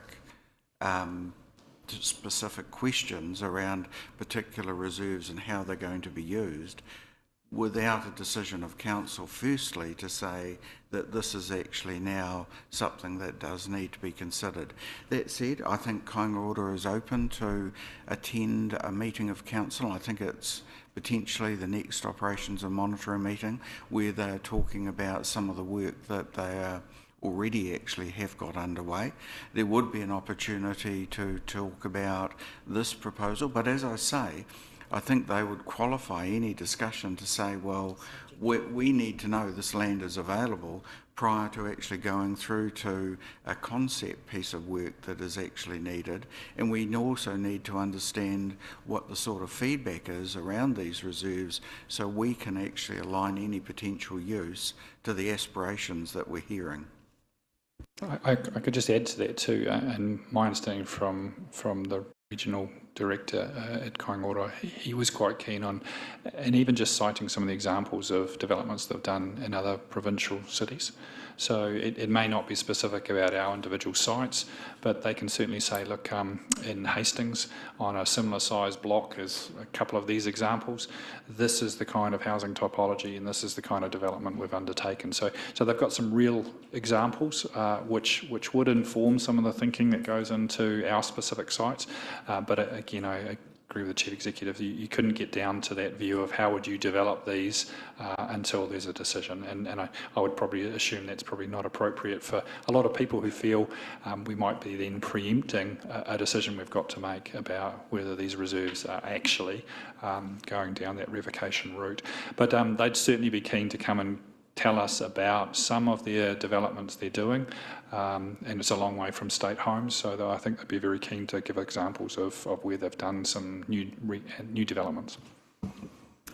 Councillor Kaifong, you have a further question? Well, it's just really a follow-up on that. It's not necessarily for Kaingora to talk. I had mentioned about those specific developments, but I think that there is some general concern that whilst I realise that we need to use all of our tools to try and make housing available or sites available for housing to be built, we need to ensure that we're not simply distributing the social housing problems around Rotorua rather than diluting them. So just being clear on that. And also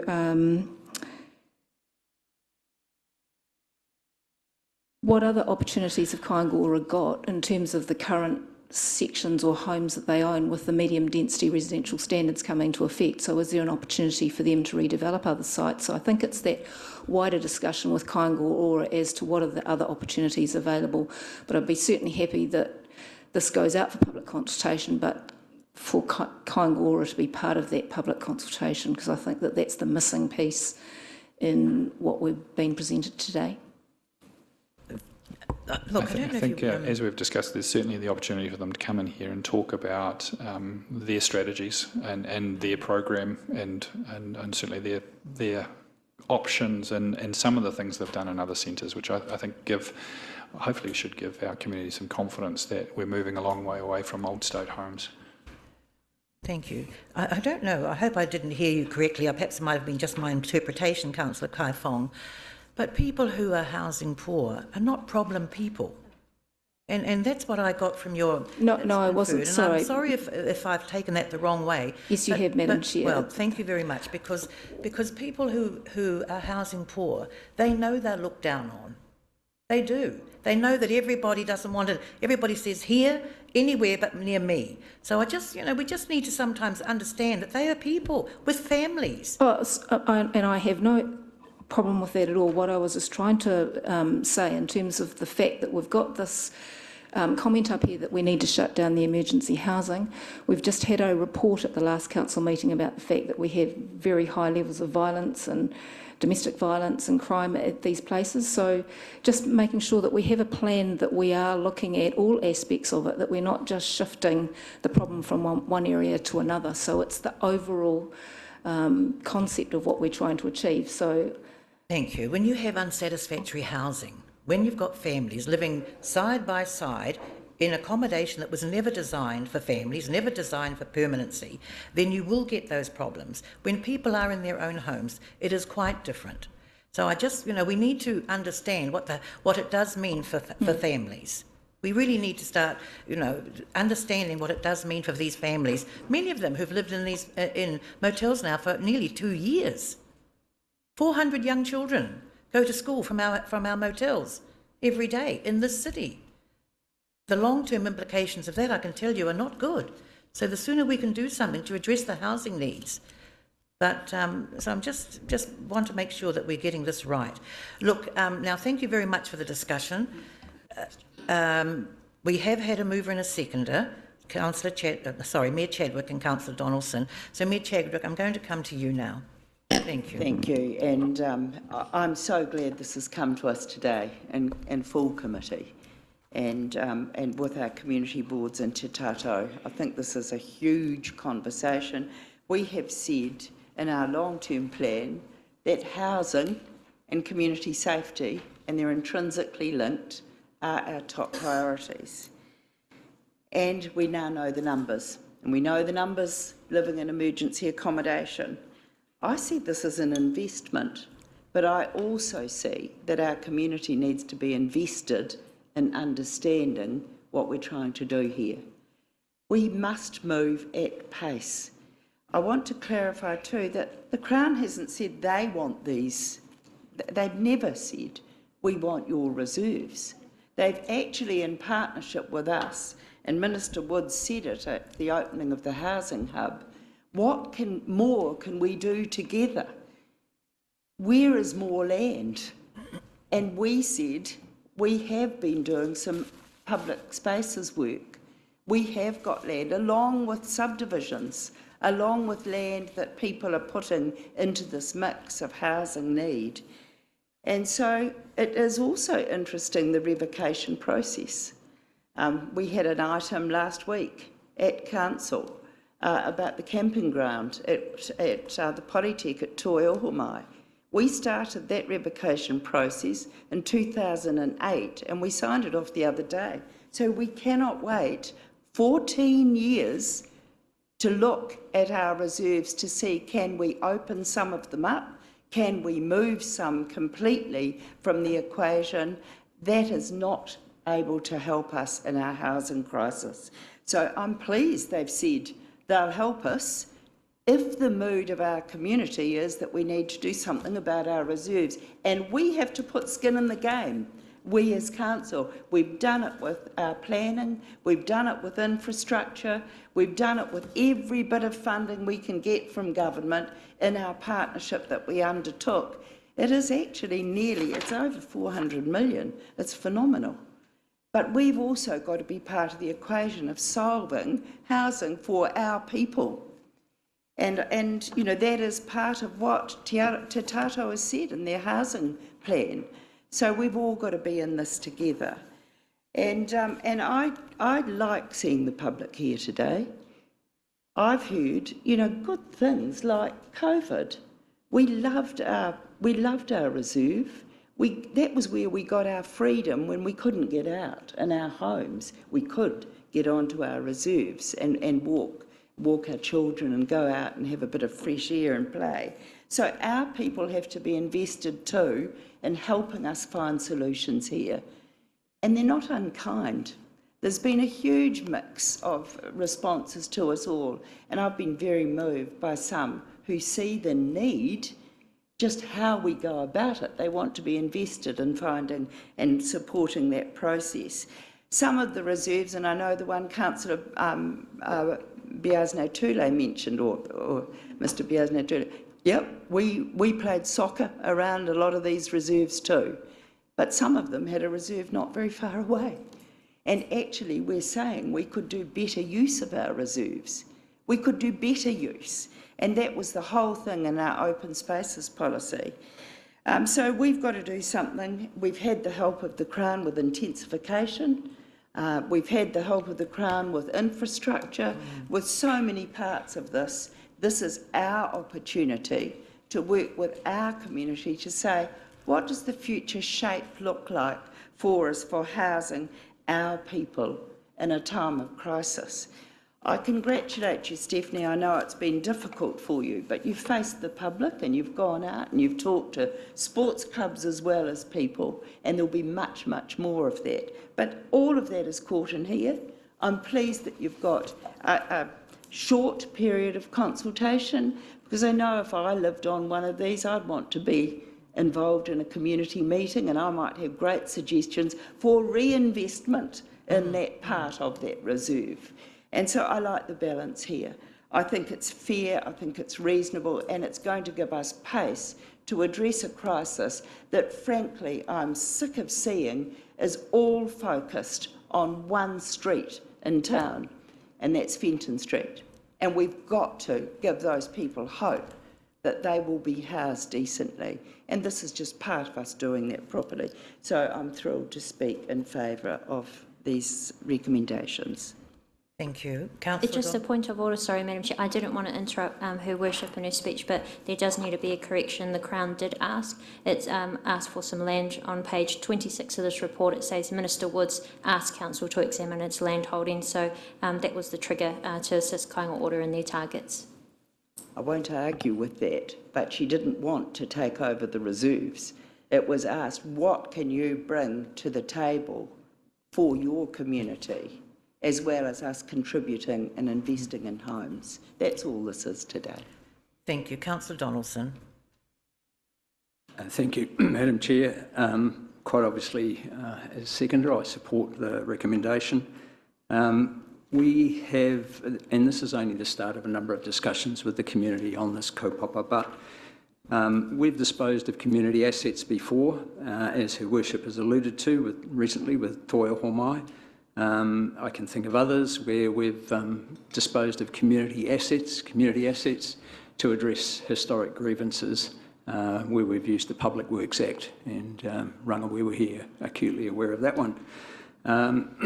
So it's about Council on behalf of the community doing the right thing for our community, in my view. It's great to see Kainga Ora's commitment to a mixed model of public housing and Kiwi builds. I think we'd all rather see people sleeping in decent homes on what once were reserves rather than sleeping in cars or cardboard boxes on our reserves, as we've seen. And I can think back, Madam Chair, to the village that used to be down at Sulphur Point with caravans, tents and cars. And not in motels as well. We'd love to see those emptied out. So, look, our community has clearly built a burning platform for both the council and the government to respond to, and this is the start of that response. We have 2% of our district housing in public housing compared to a national average of 4%. That's not a statistic to be proud of. So I do support, Madam Chair. Thank you very much. If there are no further comments, I am going to put the motion. We've had a mover and a seconder. Thank you. It's been moved by Mayor Chadwick and seconded by Councillor Donaldson, and I will read out, and bear with me, recommendations 2 to 8. So I will read them out so that we know what we're voting for. 2, that the committee notes that the reserves or part reserves for possible revocation and disposal have been identified using the levels of service identified in the Council's approved open spaces level of service policy, and the following criteria. There is excess reserve provision in the area. There is no clear purpose for or function of the reserve. The size of reserve significantly exceeds the minimum size identified in the open spaces level of service policy and could be reduced without compromising recreation or open spaces. The provision of housing on part of the reserve would improve the safety and use of the reserve. There are no viable options to improve the reserve to meet level of service standard.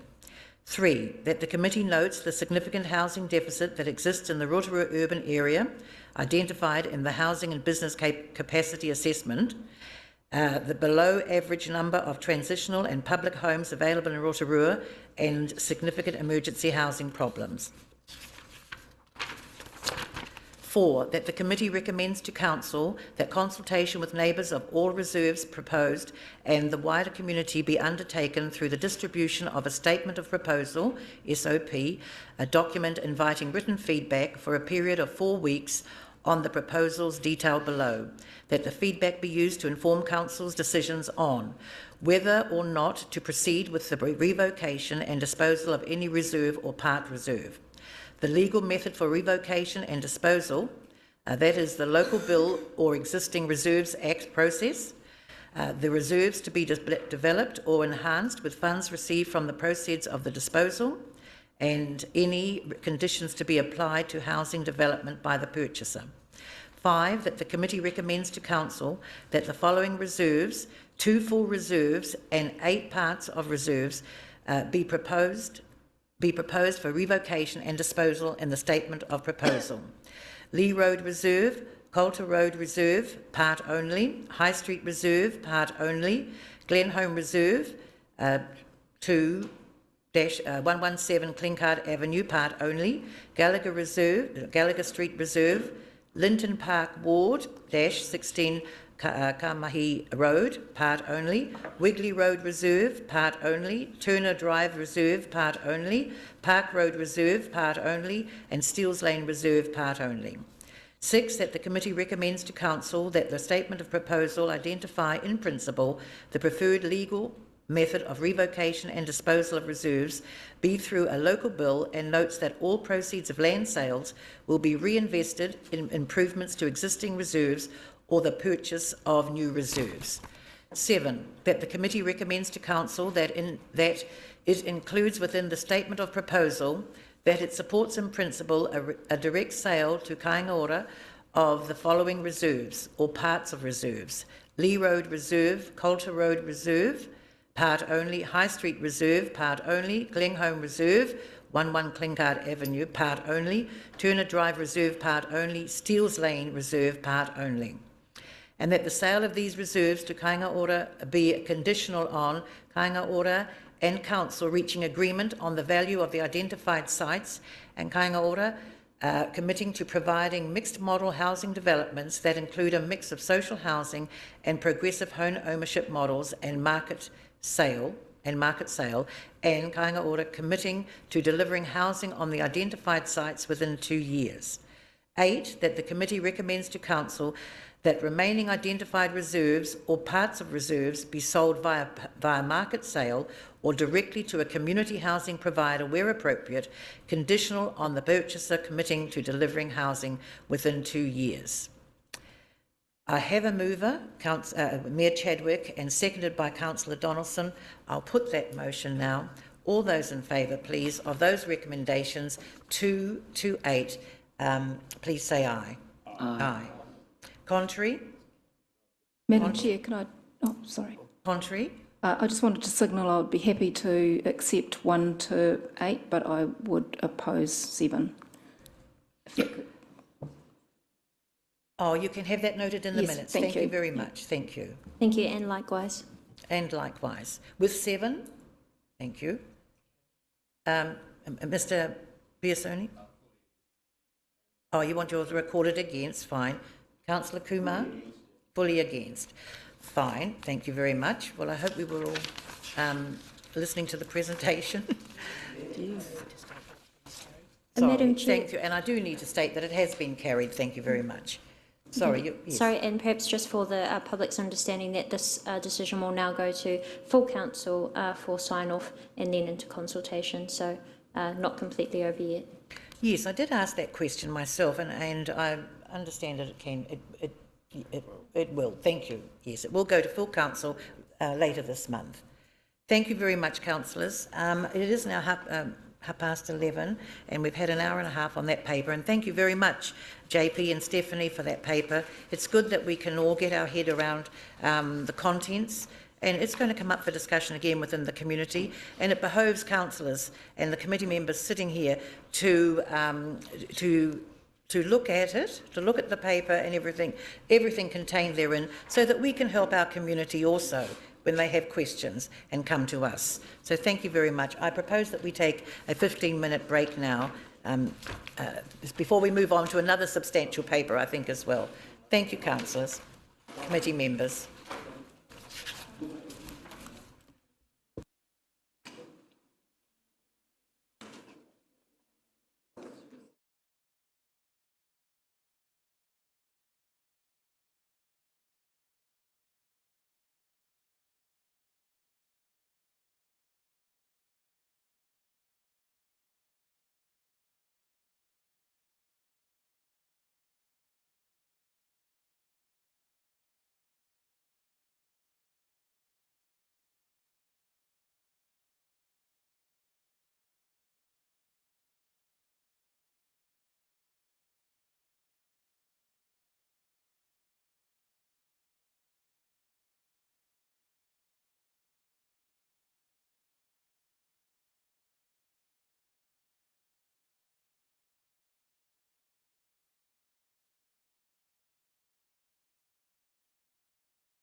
Still have some work yet to do. And this is our paper on the development contributions policy. And we have had a mover and a seconder, and we had also moved that. We received the report, and we've now got the overheads there so that we can look at that. And Thomas is here to give us an overview of the report. Thank you. Anno. And good morning again. I'll do the bulk of the presentation. JP will help with any questions that we may have at the end, which we'll take at the end. And there are a few other staff members around that if it gets really technical that they'll be able to help, because unfortunately I'm not the technical expert in this area. So the proposed development contributions for 2022. So Rotorua itself has experienced significant growth. It's probably tied to the matter that we talked about before, but in the last 5 years in particular, there has been significant growth in our community, not just from people coming in, and what we have seen is a huge volume of new dwellings being consented, and to support that is a need for further infrastructure. And in particular, in our 2021 long-term plan, which we're currently in year one of, we did make provision for $60 million of infrastructure to support that growth. So as Rotorua grows, the need for reliable infrastructure also is required, and to cater for that growth. So over the next 10 years, Council, via its long-term plan, has made provision for $750 million into infrastructure and community amenities. And as I've said, of that, 60 million has been identified for growth. And just bearing in mind, of that 750 million, it's a mixture of how that's funded. Some of it is funded from debt. The renewal program is funded from operational surpluses. There's also subsidies and so forth. But in our long-term plan, we did make a provision and for an accommodation for the likelihood of development contributions being needed and brought online to help support the growth. And of that 60 million, we are looking at the development contributions to provide up to 32 million of that over the next 10 years. Obviously, that means of the balance, some of it is funded from rates, but there's a good portion of that as well that is being funded from central government through CIP, etc. So what is the development contributions? And I'll probably change to the term DCs. I may interchange, unfortunately. So when I do say DCs, I do mean development contributions. So development contribution is a charge levied on new developments, so only against new developments. And it is there to ensure that the extra costs of that new infrastructure that is required is not imposed on the community as a whole, and those that create that demand and also benefit from creating that demand pay their fair share. They are set under the Local Government Act, and they are applied at various points, from subdivision to building consent to service connections. It's very clear on this is that it can only be used to fund growth-related capital projects, and those growth-related capital projects have to be identified in our long-term plan. So if it is not identified in our long-term plan, that then flows through to the development contributions policy. The DC cannot be used to fund that.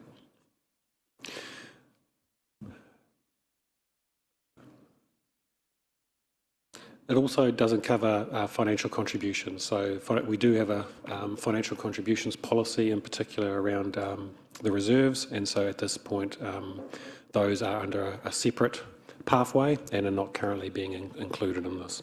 And just a reminder that the vast majority, if not nearly all of the councils within New Zealand do have a development contributions policy. Excuse me, can I just ask a question, please, Thomas? If it isn't in our long-term plan and a developer comes up with some growth program proposal, does that mean then that we're asking, would the developer then say, okay, I'll wait till we get it into the long-term plan, or I'll just suck it up and go with the... So that is an option, or the alternative is that there would be a connection fee or an agreement with that developer whereby they would pay a fair share of that extra cost as well. So it would go through another avenue to recover those costs. So a little bit of history and background. So RLC did have a development contributions policy. My understanding was from 2005-6 through to 2013, at which point they were removed. And I think if I go back to that graph before, which I'll just quickly do for you, in 2013, you'll see there that is where the policy was effectively removed. So that was probably the lowest growth in new dwellings that Rotorua had experienced for since 1991 with regards to that graph. And in particular, the cost of administrating the scheme of development contributions, the cost was actually outweighing the revenues that were coming in. Since then, obviously, in the last two LTPs, so the last 4 years, we have seen substantial growth, and we have signalled in our long-term plan the need to restore or bring back the development contributions policy. And in our current LTP, we had signalled that we'd like that to come on board from year 2, which is obviously the next fiscal year, which will start in about 2 months' time. And just really to ensure that the cost of growth that those are benefiting, those are causing it, are paying. And again, the development contributions also supports our housing strategy goals with regards to helping facilitate infrastructure to allow Rotorua to grow. And in using development contributions, it means the majority of the ratepayers don't pick up the cost of that growth, which also benefits our debt limits and the affordability of our rates to our community. So from a very technical perspective, DCs are calculated based on a core unit of demand. And my apologies here, we will get a little bit technical, just to explain how the policy works. And so we convert that to what we call a HUI, or a single unit household equivalent of demand. And generally, a house is one HUI. And it's based on assumptions with regards to the current utilisation of our infrastructure. You'll see there that from a water perspective, it's roughly 600 litres per day. Wastewater is about 554 litres per day. And stormwater, with regards to the impervious surfaces of most urban areas, with regards to the stormwater that hits hard surfaces and then goes into the stormwater network. We do also make a provision for smaller dwellings, so those below 72 square metres. So generally, I'll use the term granny flat, but I think you know what I mean by that, would pay 0.5 equivalent of a HUI, or treat it as half a HUI. From a non-residential perspective, all residential developments are also converted back to the household equivalent, and then the table in front applies the formula to that. So as an example, 1,000 square metre commercial development that's brand new would convert into roughly 10 100 square metre equivalents, so 10 HUIs, and then these formulas would be applied into the formula for charging as well. And non-residential also includes, obviously, retirement villages, hotels, offices, and etc. So it's a quite encompassing policy that predominantly would go towards the residential area, but obviously commercial and non-residential do have an impact on our infrastructure, and so they're being asked to pay their fair share as well. There are some exemptions, so building work less than $20,000 is exempt. A dwelling where there's a replacement or a repair or a renovation and there's no additional demand created would be exempt. Bridges, dams and other public utilities are exempt. Generally the Crown and Council is exempt, however our CCOs are not, so the airport, as an example, would be included, and also Kaingaora is also included, because while they are Crown, they're a separate Crown entity, so they would not be excluded from this. And what we have done is, following the workshops and discussions, we've made a provision to allow an exemption for marae and ancillary buildings, so the wharikais, abolition blocks, etc. However, papakāinga would be captured, and typically the papakāinga would likely fall within the smaller dwelling, and so therefore would be charged the 0.5 equivalent. Obviously, this is what we're proposing. So when DCs are charged, there's multiple times with regards to where you can charge, and generally the rule of thumb is we charge them at the earliest possible point that we can. So have the ability to charge at building consent, certificate of acceptance, at resource consent for a subdivision, at service connection, etc. So there are multiple points of being able to be charged. So, which leads us to where are we? So overall we're looking to recover $32 or $31 million of growth infrastructure against a future growth forecast over the next 10 years that's built into the LTP, which I think was 10,000 plus individuals, which equates to roughly 3,400 HUIs or new dwellings expected to be created. Of that infrastructure, it's looking to recover the cost of water, wastewater and stormwater on a catchment basis, and predominantly the catchment is the urban area. And so when you take that projected growth with the cost, it leads to the following development contribution charges for each of those areas, and we are looking at a cost of $10,856 inclusive of GST in the majority of the urban area, with the exception of Nongataha, because all the stormwater investment is in the east and west side, not in the Nongataha catchment, so they would incur a substantially lower development contribution. When the DCs were disestablished back in 2014, which was obviously 8 years ago now, the charges at that time were about $13,000. So even taking into account an inflation and what that would convert to in today's dollars, they would obviously be substantially higher than what was being proposed. Part of that is because the previous policy was very all-encompassing and looked to include a lot of other activities to support growth as well. And what we have done here is kept it incredibly narrow with regards to the Three Waters infrastructure and the need to obviously fund that for growth. As a comparison, how does it compare? It's not easy at times to compare councils, because councils can have multiple catchments and so therefore multiple development contributions, and I think Tauranga City would be a good example. While we have shown one there that's 26,996 in total, 28,000, that is projected to go up 11,000 in the next year. They also have a separate smaller catchment, and I think one of their highest DCs charges is about 97,000 for a HUI equivalent. So, and you'll also see there that Hamilton, for example, has 2 on this list, even though they have more.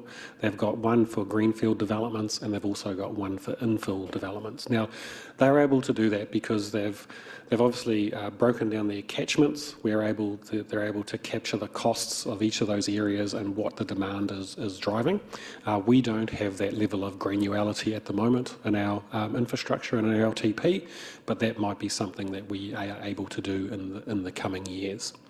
But what you will see there is that what is being proposed is at the lower end, and definitely not at the higher end of that. So just a couple of scenarios. I've got 4 examples here just to quickly work through, and there's a FAQ document that was finalised recently, which you may have now received in your emails. If not, we will get that to you shortly. So example 1 is a residential subdivision. I own a house, it's got a large section, and I carve a subdivider, a portion of that off, and either decide to build a house myself or I will sell it. So that's a really straightforward one. It creates 1 HUI, and so therefore it receives 1 set of charges, again the $10,856. And so the little diagram there kind of shows you it was that, and then we'll go to that with regards to 2 lots.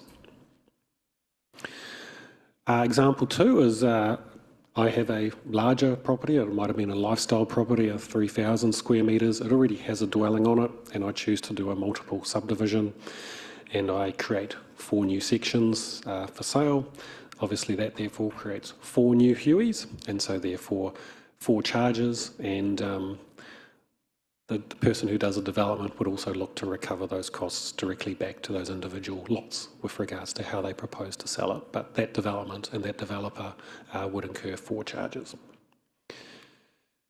A new commercial building gets a little bit trickier. So in this scenario, it's an existing lot that's been there for quite some time, and an individual decides to erect a 1,000 square metre single-storey commercial building that would turn into 10 HUI equivalents, and then would have those formulas applied on that table before, and you'll see there that the 10 with regards to each of those areas of the 0.3 charges equates to 3 HUIs for water and wastewater. However, it goes into a more technical calculation with regards to stormwater, because what it does, it looks at the permeable surfaces and how they've changed, and so if more of it turns into hard surfaces, that which therefore sends water into the stormwater network, they therefore pay a larger portion. And with regards to this development, the stormwater change equates to the equivalent of 5.6 HUIs, and so therefore they would be charged appropriately. Hence how that calculation would work. And the fourth and final example is, again, I have an existing commercial property. I undertake a subdivision and create a new lot. That is as simple, again, creates 1 HUI. Now, when the individual who buys or decides to develop that vacant lot then puts a building on it, that building is therefore recalculated back to how that previous example would work. And then there'd be a calculation with regards to what was, I think, previously charged versus so forth, and apply credits and those sorts of, that's where it gets technical. And so that's how that would work. So, just finally, what we are looking to do is adopt and approve for consultation the draft development contributions policy. Because we are looking to undertake community engagement early next week for a period of 1 month. We will then hold actual hearings where submitters will come and present to yourselves, and then have a set of deliberations meetings with a target of adopting the final DC policy at the last council meeting of the triennium. And in the document, the target is to introduce the policy by 1 September, but just looking at the implementation, that may need to move out, and that is something that we would report back to you once we're able to work through the implementation plan in more detail. So with that, I'm happy to take any questions. Thank you for that. Thank you. So we'll open it up for questions now, Your Worship. I wondered if you could put the slide up showing us the growth since 2013, right at the beginning. Yeah. And to me, that says it all, because at that stage, before we started Vision 2030, some economists felt we were a zombie town, and we thought that this was going to stimulate development. So you can see what's happened there. And now that we've got growth and development and the demand for infrastructure spend, I so understand it. The consideration for reintroduction, it's just logical in a timing sequence now that we're seeing growth. And thank you also for showing those surrounding districts, because many of us have been lobbied, and while there's pain for some, or perceived pain, others from out of town or those surrounding councils say it's part of our doing business. So I'm looking forward to this going out for consultation, and we'll support it going out. And that's just a decade of what happens in local body politics. Thank you. Mrs. Trumper? Thank you, Madam Chair, through you. So, JP or Thomas, looking at the map on page 43 of one of the attachments, you're stretching out on State Highway 30 and State Highway 5. There isn't a marker, so can you just tell me where they actually end, that will be picking up? Is that the Peka Block and Waipa only, or is that stretching out towards Horohoro, or where? I'm not sure on the map. That's an infrastructure map, obviously tied to the underlying infrastructure. So we can get back to you on where that actual cut-off is, but I don't have that available at the moment, unfortunately. Thank you. And Councillor Kai Fong? Thank you, Madam Chair. Just a couple of questions. That graph is talking about growth in dwellings, and that's obviously the area where we have the shortfall. So I understand the explanation that you don't have the granularity, but is it possible to be able to distinguish in applying a development contribution to the differences between greenfield infill and commercial development so that we have a bit more of a distinguishing level of application? Unfortunately, we don't at the moment. So we're not able to differentiate our infrastructure between that supports commercial versus what supports in brownfield infill. So at the moment, how the infrastructure is laid out in our infrastructure strategy and our LTP is there's that global wider benefit to all activities that connect on. I think, as I said, Councillor Kai Fong, as you saw, Hamilton City does have the ability to do that, and that's something that the infrastructure team we could focus on potentially going forward at the next LTP to provide that level of granularity, but at the moment we can't. And just one further question, Madam Chair, just around the question of timing. I suppose it's timing in three different ways. The first question on timing is that you're suggesting that we apply this when a resource consent or building consent is issued. So that is the time when a developer would have the least cash flow. Is there an opportunity to delay that payment to some later point when dwellings had been constructed and final payment had been made? It could be. I'd have to talk to our solicitors around the risks of doing that. My understanding of the policy is it is very closely aligned to that is recommended by the DIA, and I think there's risks associated with changing that and saying that we do have the ability to partner with significant developments and work on a different agreeable timeframe. But I think as a whole, from a simplicity perspective, it is, I think, less risk to council with regards to leaving it how it is. Okay, because the second question around timing is just in the wider economic circumstances. Yes, we're trying to address a housing issue, but with all of the construction costs, staff shortages, material costs, supply chain issues, the cost of construction has increased substantially, and we know that from our own internal contracts that we're tendering. Is this a good time to be adding additional costs on to the building industry? And that is the question that you need to answer. So should those that create the growth and benefit financially from creating that pay their fair share, or should the general ratepayer pick up a larger portion? And I think the DC policy finds quite a fair balance, I think, in that. I think you will always have certain developers that are uncomfortable with this because it eats into their profit margins. But you also see, particularly outside of Rotorua, and those rather large residential developers, they are quite used to this, and they don't see this as an onerous cost. Just one final question, Madam Chair. It's just, will we be driving further cost in a different way if, for example, on the commercial developments you mentioned that a developer would pay based on stormwater, and so would there be more costs involved for both the council and for the developer to work out what the change was in the permeable surface for stormwater? No, my understanding it's quite a simple calculation that the engineers and so forth can work through, and it's not onerous at all. So bearing in mind that any developer, when they wish to change the nature of a property, will have to apply for a resource consent. So they'll have to have a really good understanding anyway of the impact of their development, in particular around stormwater. So therefore, that work is already getting done, and then it is just picking that up and applying it to a very simplistic formula.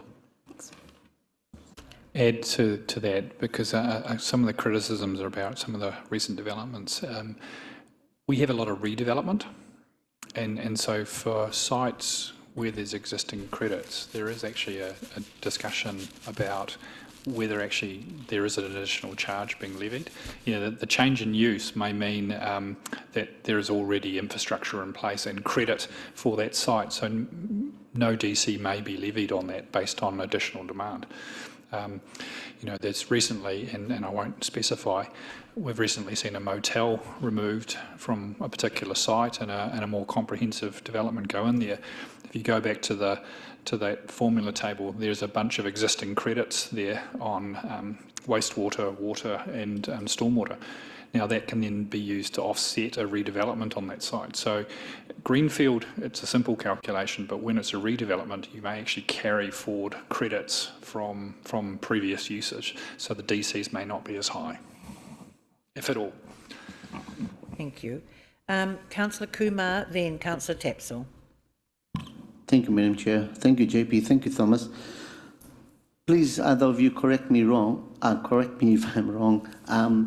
My question is around, I have a couple of questions. First question is that if we do a development around the Granny Flats, and mostly because of our district plan, most of the other extra development on land, because we don't have a unitary authority to have multiples, we have a Granny Flat, so that's probably going to be one development levy. But if we were to go to commercial site, where more rates will be accrued as a result of a developer coming in to develop, but they will also be paying building process consents and all the requirements. So they've already paid quite an exceptional amount of procedures to get through to that. Where does it affect the development when we put development contribution on a commercial base? Then on residential basis, with how the belts are being tightened. But you know, I also believe that if you are going to build a house for $700,000 and you can't afford another $30,000, so there lies an anomaly, you know. So how do we overcome that obstacle for the commercial sector as well as the residential sector? I think, and it goes to some of the comments that obviously have been talked about. We have a funding policy which talks about how we charge things. So things like consenting is a user pays type approach. You know, we've set it up so that if you're not going to put your granny flat on the back, or if you're not going to do your commercial development, then you don't have to pay a charge. But what we've got is a recovery thing. So you're buying a service for us. You know, we need to process that consent. So I'm just trying to differentiate. That's a service that you're buying from us, and we seek to recover our costs because it's your private benefit. You know, that's that kind of space. The development contribution is this piece where you're trying to plug into the infrastructure, which capacity may need to increase. So we may need to invest in expanding that capacity. There's again a benefit for you. You've built your new development and you'd like to flush your toilet. Now, either that's a benefit that you've paid through your DC, or the rest of the ratepayers have to now contribute to that to pay for your new development, whether it's your granny flat or your new business. So that's a separate discussion of what we're doing around DCs. If your property now has gone up significantly in value and you're paying more rates, remember your rates are, that's how much it costs for us to operate and renew the assets we already have. Now, because of your higher value property, your proportion has changed. So we're not double dipping, we're just saying that actually your share of our total rates requirement has changed, and that's the taxing element. So we've got a user pays at one end, a tax at the other end of the scale, and in the middle is how do we pay for infrastructure? And again, it's a private benefit versus a public benefit. Madam Chair, I'm happy to second this one because I think a public consultation will probably set the balls rolling as to which direction we want to head in. Thank you, Councillor Kumar. Yes, I think you're right. I think we'll get a lot of response, and it'll be good to hear from those who will be impacted by this. So thank you. Councillor Tapsell. Thank you, Madam Chair. Through you. I do have some concerns around the timing of this. I remember when we removed DCs to help enable growth back in 2013, and as we can see, we had a significant increase in development since then. But just around the timing of it, now we know that we've got a housing crisis and we do have a need for new commercial and industrial businesses. So my hesitancy is only wanting to not put another barrier up in challenging times, because developers, as we've been told by them, are already give a significant financial contribution to council, but are also facing big challenges like labour shortages, increase in interest rates, and also cost of materials. So I do get that it needs to be user pays. So my question is, will pushing the cost to developers decrease the rates for general public, or just prevent them from being higher in future?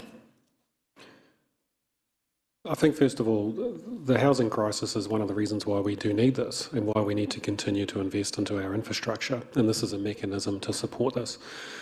I think if council decides that it doesn't wish to have development contributions, then there is a revenue line in your funding and, in your financial strategy that will have to be funded elsewhere. And so in the unlikelihood of any other revenue sources coming on board, those costs would fall on the ratepayers. So yes, based on the current trajectory and based on the investment that this council plans to put into our infrastructure to support growth, if this doesn't go ahead, the costs will move back to the ratepayers. Councillor Donaldson. Madam Chair, through you. Just a clarification, because we don't only have a housing crisis, we've got a climate crisis, so we've got to build more robust infrastructure. But once it's built, should this policy come into play, it's the wider community that funds depreciation and maintenance. I think back to every sewerage scheme we've built, and our targeted rate for wastewater goes up and up. So, and that's level right across the district. So the ratepayers are already carrying the burden of funding depreciation and maintaining these assets. I think it's time we had the discussion about those who cause the growth paying for that growth. Yep, so I'm happy that it goes out for consultation. Thank you. Any further questions? Thank you. We do have a mover and a seconder. It's been moved by Councillor Kumar, seconded by Councillor Donaldson. If there are no further discussions, I am going to put that motion then, that the committee approve the draft development contributions policy statement of proposal to be released for the purpose of community consultation. It's been moved and seconded. I'll put that motion now. All those in favour, please say aye. Aye. Contrary? Thank you. Carried. Thank you. Now, I've had that one. Thank you. Now, we only have the minutes of our of the confidential minutes of the Strategy, Policy and Finance Committee meeting, so we don't necessarily have to go. Oh, you're going to move. Thank you, Mrs. Trumper. We don't really have to go into confidential unless. Thank you. Thank you, Councillor Yates. So I've had a mover and a seconder for the minutes. The confidential minutes of the Strategy, Policy and Finance Committee meeting held on the 14th of April 2022, that they be confirmed as a true and correct record. Are there any changes or amendments? I'll put that motion. All those in favour, please say aye. Contrary? Thank you. Carried. So thank you, councillors and committee members. That concludes our business today. Thank you. Kia ora.